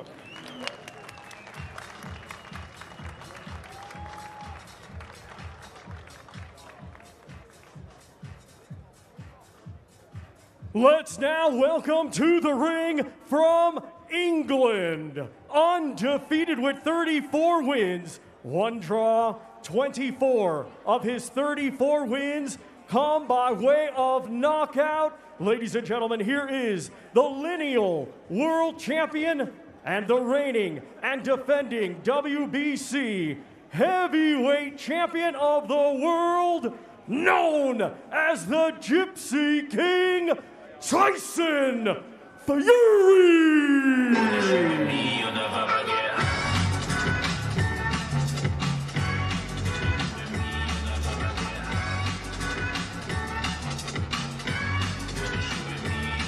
Obvious statement, 101 here. Tyson Fury's in shape. He's in shape. He weighed 277 pounds against Francis Ngannou, which is clearly far too much, and you could see it visibly when he took his top off at the weigh-in.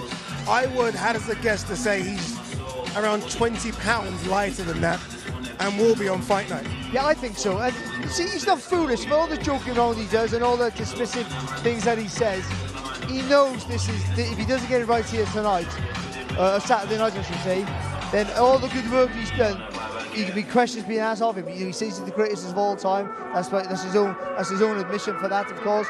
But to be mentioned with great names, these fights, these big fights like that, they define your place in history. So he knows this is the most important part of his career. He'll be in the best shape possible. Do you know what I love about this? The discussion about weight is coming back to tactics, how he then approaches the fight. What's the reason for the weight loss? I was convinced he'd try and be the physically stronger, which he obviously is in that fight, pose that side into the contest. So he's obviously thinking speed. I still don't see him going on the back foot though. It surprised me he doesn't work from the centre of the ring. But there's options for this man. Does he retreat? Does he go on the front foot? I love this high level chess. There's always, it was mentioned, the movement of Usyk after Barry, and that's when they talk about it as the physical game of chess. It's thinking 2-3 moves in front. So that's always thinking about the defence before you mount another attack. This is why I love this sport. It's the tactical warfare that we're going to experience unfold on Saturday night. I cannot wait. But he was saying yesterday that he hasn't lost any weight, wasn't he? He was saying that I'm going to come around 19 stone. He just, my body shape has changed. And if that's the case, I don't believe him. I don't. But I think he needs the both. He needs to be mobile when he needs to be mobile. He also needs that natural strength as well in size. So if Usyk gets close, to hold him and be able to keep hold of him and put his weight on him. When you're the bigger guy, you don't have to push and pull, you just have to lean. And he does that, and he's done that throughout his career. He's very good at it. Just watching him here put the hand wraps on, he's just so supremely confident, isn't he? It's almost, look, there will be pressure, but he almost takes it in his strides like another day in the park. He almost seems to be someone that just loves the limelight and the moment. And he's a fighting man. That he is. He just loves to do this. This is his favourite thing to do. He was born to fight. He's done it since he's come out of the womb, died 3 times in the incubator. It's a fighting story. He comes from a fighting family. He seems unfazed, but the way that he's just captured the imagination of not just the sports fan, the general public. People know who Tyson Fury is. Your next door neighbour knows who Tyson Fury is. He ticks all the boxes. He's a show pony. That's what he is. He's better, and he thrives better, and he performs better when all the attention is on him. And all the attention of the world is on him right now. Tyson Fury about to do. Imagine he does that and just walks out the ring. Teases us, puts them all on, and then just does nothing. But yeah, look, he's been in the ring for a couple of minutes, the longest really. I think he'll probably have the longest workout of anyone.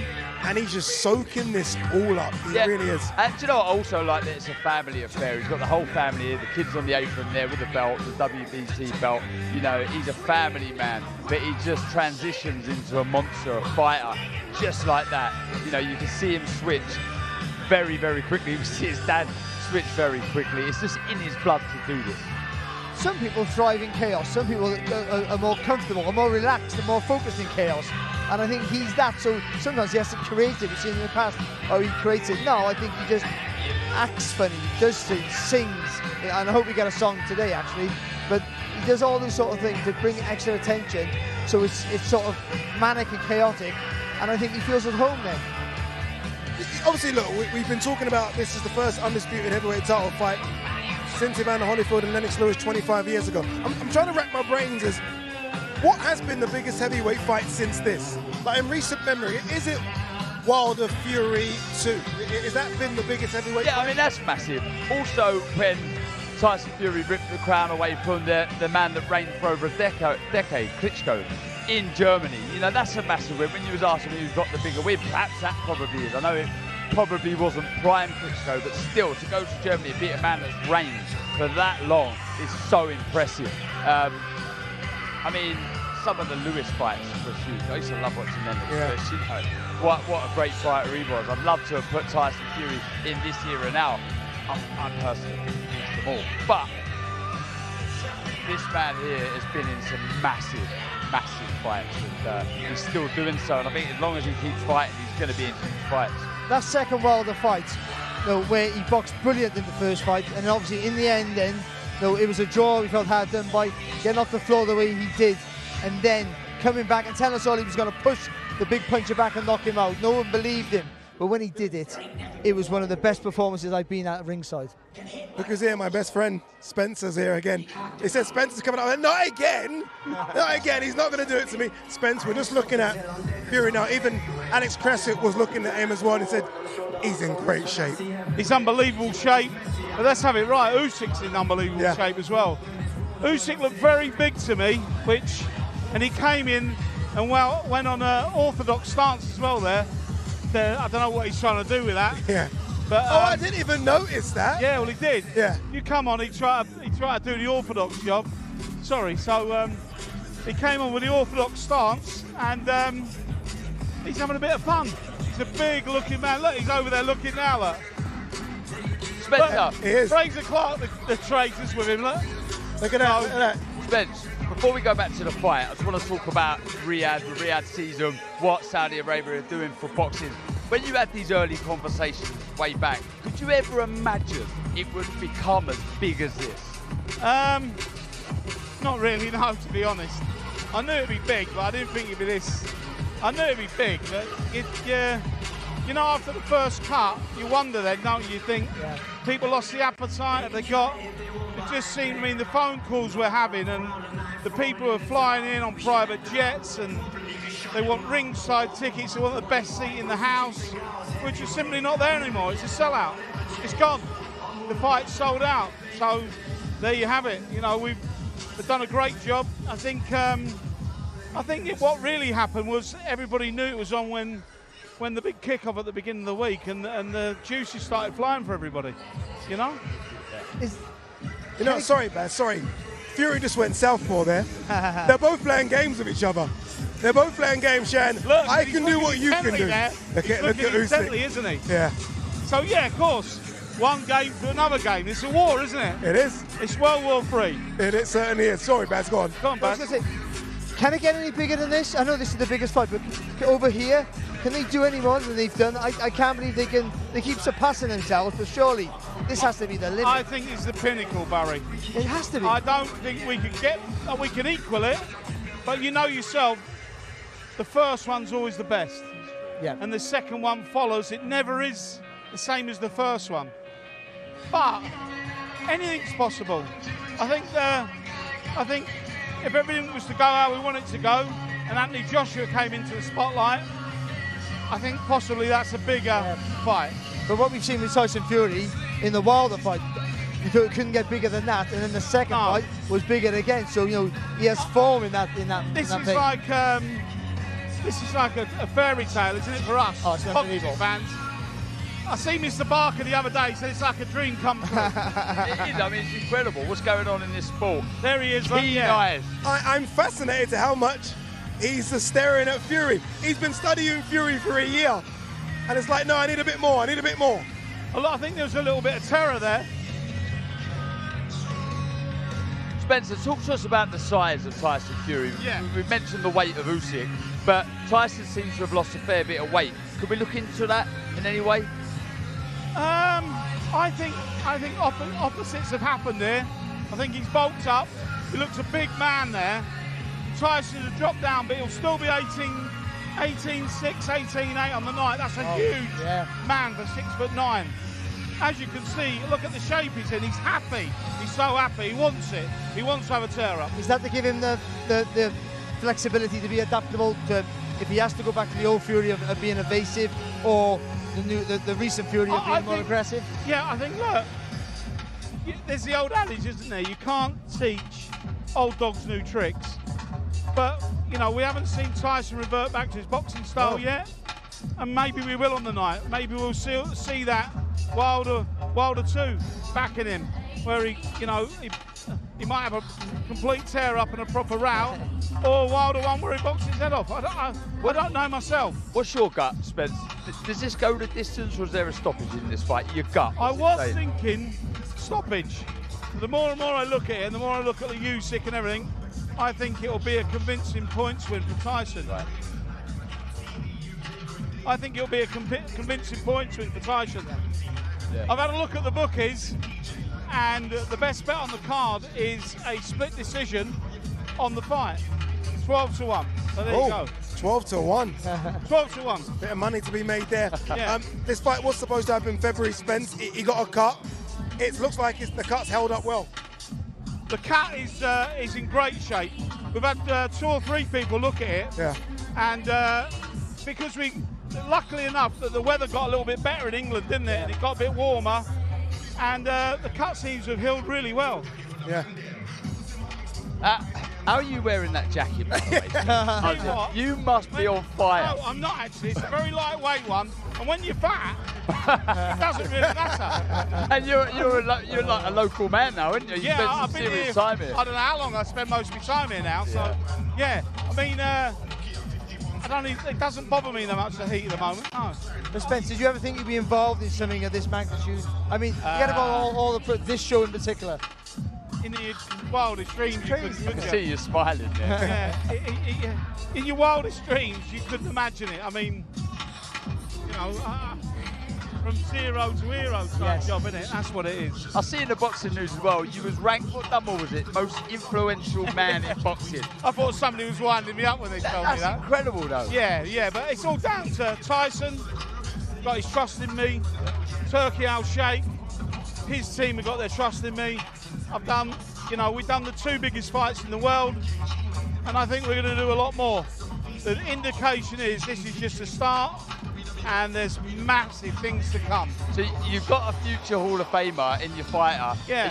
Are we going to see you as a future Hall of Famer? I don't think so. I think I'll be brown bread by then, but anyway. You know, I'm just, as you guys are talking, I'm just watching Tyson Fury, and he looks so elusive. Look at him. On the back foot, on the front foot. I mean, he looks fantastic. He really does. I tell you what he's got to negate, and that's that big arm of his. How do you get inside? It's very, very hard to get inside of Tyson Fury. Not easy at all. Not easy. And what you see here is he's having a little play, having a mess about. But how do you get inside with this man? And I think everybody forgetting, this man can dogfight. He's got the skills, but he can dogfight. He's one of the best. He can dogfight. He's got one of the biggest hearts in boxing, and I think that he might have to pull it out on the night, but when he does, you'll see a man who can properly have a fight. We all know he can do that. Spence, got to let you go. Thank you very much. Thank you for not putting it on me today. No, get away, Spence. Get away, Spence. Get away. No. Lovely. Cheers. I'll send you some merch as well. Me, please, as well. Me, please, as well. Thank you, Spence. Tyson Fury, look, throwing that triple jab. Honestly, he does look really good. He looks really sharp. Yeah. And although he is slim, he still is 18.5, 19 stone. He's still such a big man. Yeah, you said sharpness, you agreed, and so do I. Very, very quick hands for a big man. He throws it with such, effortless speed. It really is. And when you see him here and you see him putting that fencing lead arm out, it does all of a sudden look very difficult for Usyk to win this fight. See, I don't see him walking forward flat-footed. I don't see him dancing around either.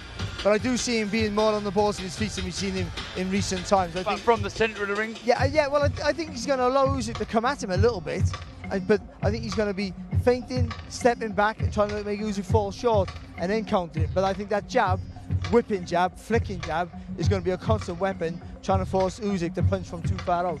Southpaw again, Ade. Southpaw again. He knows, look, he's literally showing Usyk, I can do everything. Back foot, front foot, southpaw, orthodox, whatever you want, I got it. And I think that will be his plan, to show Usyk that on fight night. To show how versatile he is and how unorthodox he is. Usyk's seen enough. He's out of here. Usyk is walking away, and all the cameras are chasing him as well. What's going to be so hard for Oleksandr Usyk is he reads your rhythm, but Fury changes from round to round. So how are you able to read his rhythm when he can constantly switch? He changes how he does the pattern of the fight. That's going to be another mental battle there for Oleksandr Usyk that he probably hasn't encountered either ever or for a very long time. And that, ladies and gentlemen, is the end of Tyson Fury's workout. Got a nice little sweat in there as well. Yeah, I think he worked the longest, didn't he, out of everyone tonight. He's a workhorse, that's for sure. He trains his behind off, he really does. He always goes into the fight super fit.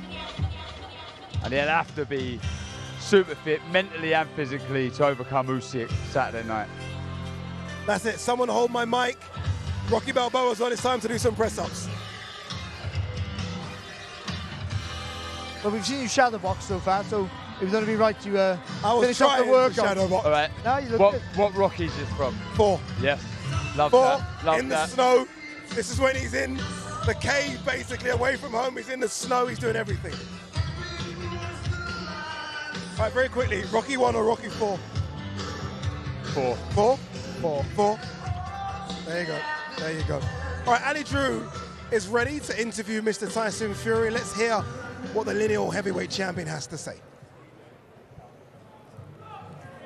Tyson, it looks like you're enjoying the occasion. How are you feeling? I'm on top of the world, baby! Who wouldn't be enjoying it? I'm in the great kingdom of Saudi Arabia. Main event, undisputed heavyweight championship of the world. 2020 year, what a year, come on. Now, the Fury Fight Week is always memorable. Have you got any surprises lined up for us over the next few days? Keep tuned, keep your eyes peeled. We've got some big stuff coming over the next few days. What about the ring walk? Can you let us into any secrets of that? I always have a crazy little ring walk, and you wouldn't expect anything different for the biggest fight in my life, would you? So it's something we've never seen before for this one. I think so, yeah. I don't think it's ever been done before, so it's definitely going to be a surprise. What is it like having all these people out to support you for this tonight? You've got your whole team with you as well. What an entrance you made. Yeah, it was absolutely fantastic. You know, all these great people have come out here tonight from wherever they were from to support the boxing event here in Saudi Arabia. So we're looking forward to putting on a good show. Me and Oleksandr are going to put on a fantastic show for the world to watch. Tune in Saturday night. Well, before Saturday, we've got the press conference tomorrow. Are you going to be on the wind-up? So I'm always on the wind-up, and I think I was born winding people up. Well, when Usyk was in the ring before, he said he was going to stick around and watch your workout. Yeah. Any final words for him? He is watching somewhere. Usyk! Usyk! Usyk! Brilliant. Thanks for your time, Tyson. Thank you. Thank you. Let's hear it for the Gypsy King, Tyson Fury!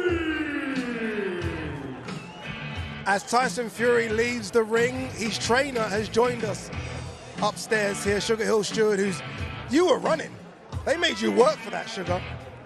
You're in shape, though. In the ring with Tyson. That was good. Tyson there went southpaw a few times, fighting on the back foot.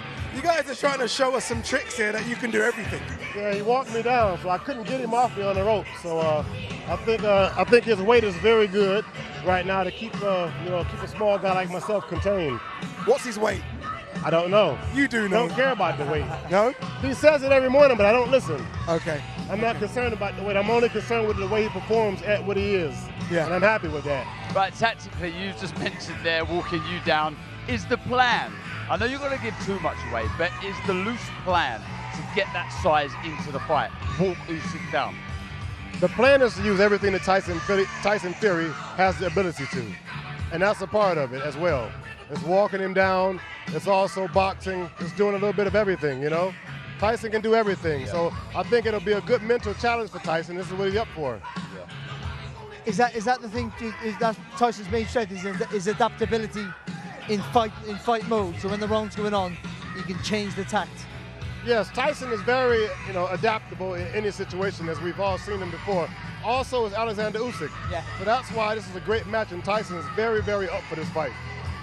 Is it about being proactive in this fight and not reactive? Let Usyk be the one that has to try and get past the jab, get past that lead hand. Let him be the boss. Show Usyk from the early stages, I'm grabbing hold of this fight, I'm in charge. Well, listen, in boxing, everybody knows a good boxer is ring generalship. So you got to have that ring generalship, and that's what Tyson's been practicing, the ring generalship, to make Usyk do what he needs him to do, to catch him, make a mistake, and land that big punch for a knockout. I asked Spencer Brown, Barry, if he felt this fight would go stoppage or go points. How do you see it playing out? I have to see it for a stoppage. I've trained Tyson for a lot of things, and I expect everything from Usyk.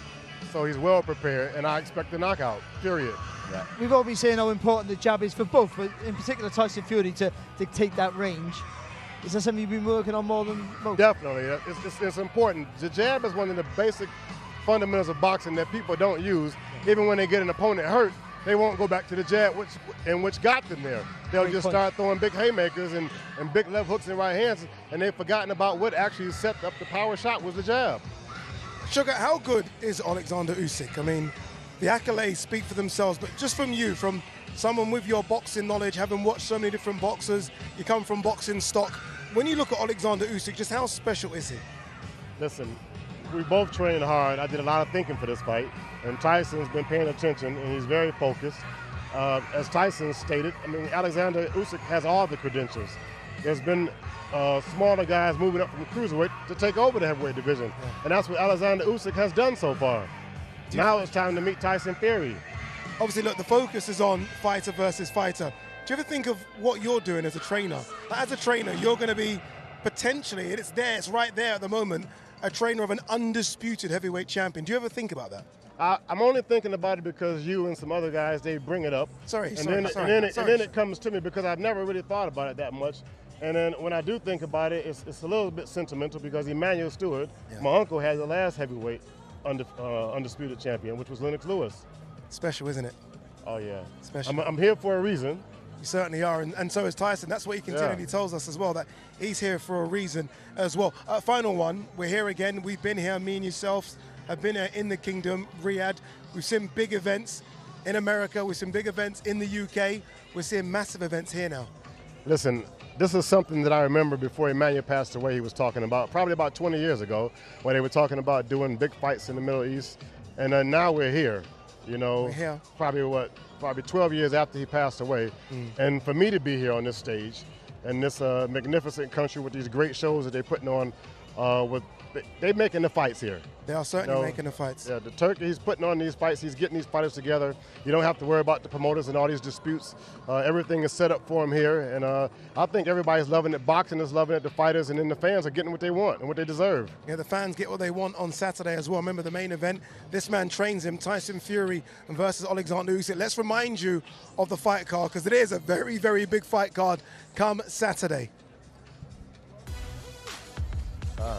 All right, we'll kick things off. Isaac Lowe versus Hasbullah Ahmadi. Remember, that is a fight in the international featherweight division. We move to the light heavyweight division, the vacant WBA intercontinental light heavyweight title between Daniel Lapin and Portugal's Octavio Pudvia.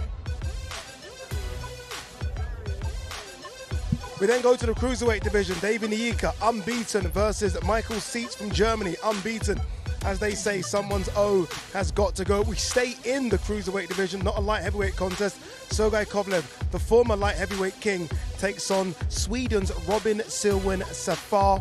The vacant WBA super lightweight title is up for grabs. Mark Chamberlain versus Nigeria's Joshua Wahab. And then a prospect that everyone thinks is going to go all the way. Moses Atama takes on Germany's Ilya Mezenchev. They fight for the vacant WBO Intercontinental Heavyweight title.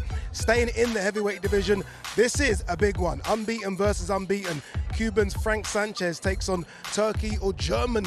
Now, I get Cavial as the final eliminator for the WBC World Heavyweight title. And then 3 titles on the line. Joe Cordina versus Anthony Kakachi for the IBF and IBO Super Featherweight title. We then move into the cruiserweight division, the vacant IBF World Cruiserweight title up for grabs. 2 former belt holders of that belt. Opetaia takes on Briedis. And then Tyson Fury versus Oleksandr Usyk for everything. Not just the belts, the bragging rights. Who is the best heavyweight of this generation? Absolutely everything, ladies and gentlemen. All right, day 2 is done. It's in the books. The media public workouts are over.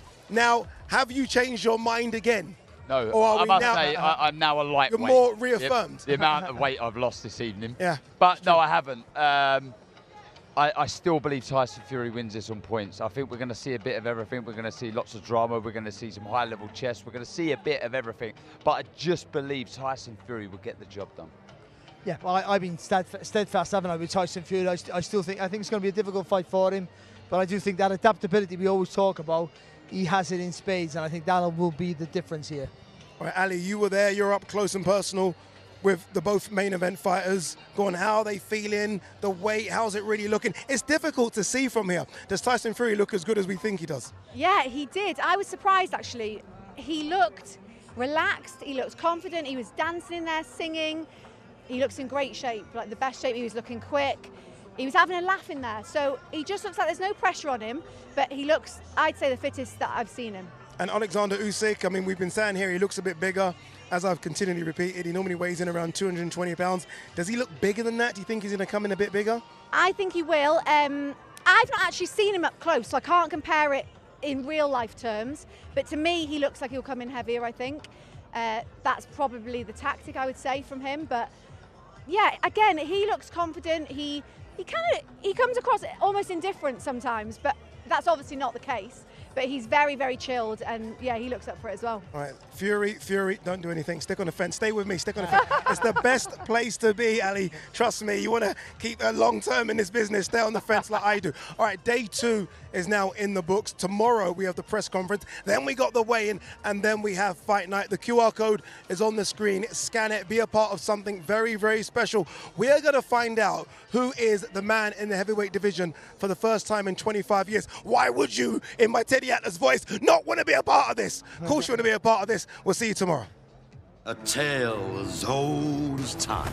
A legendary champion in search of another champion has found his match.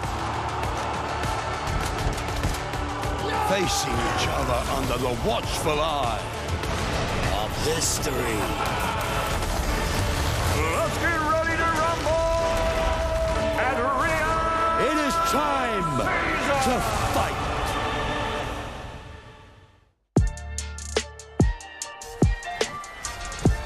Boxing on DAZN, sponsored by William Hill.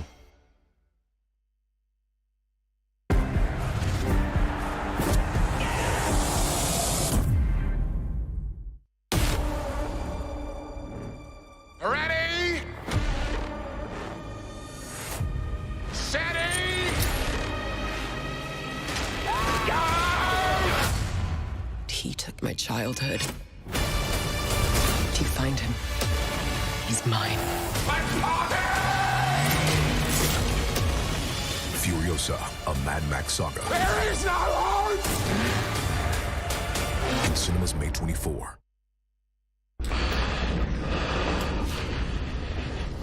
What's he got saying? Turn around. Or join them.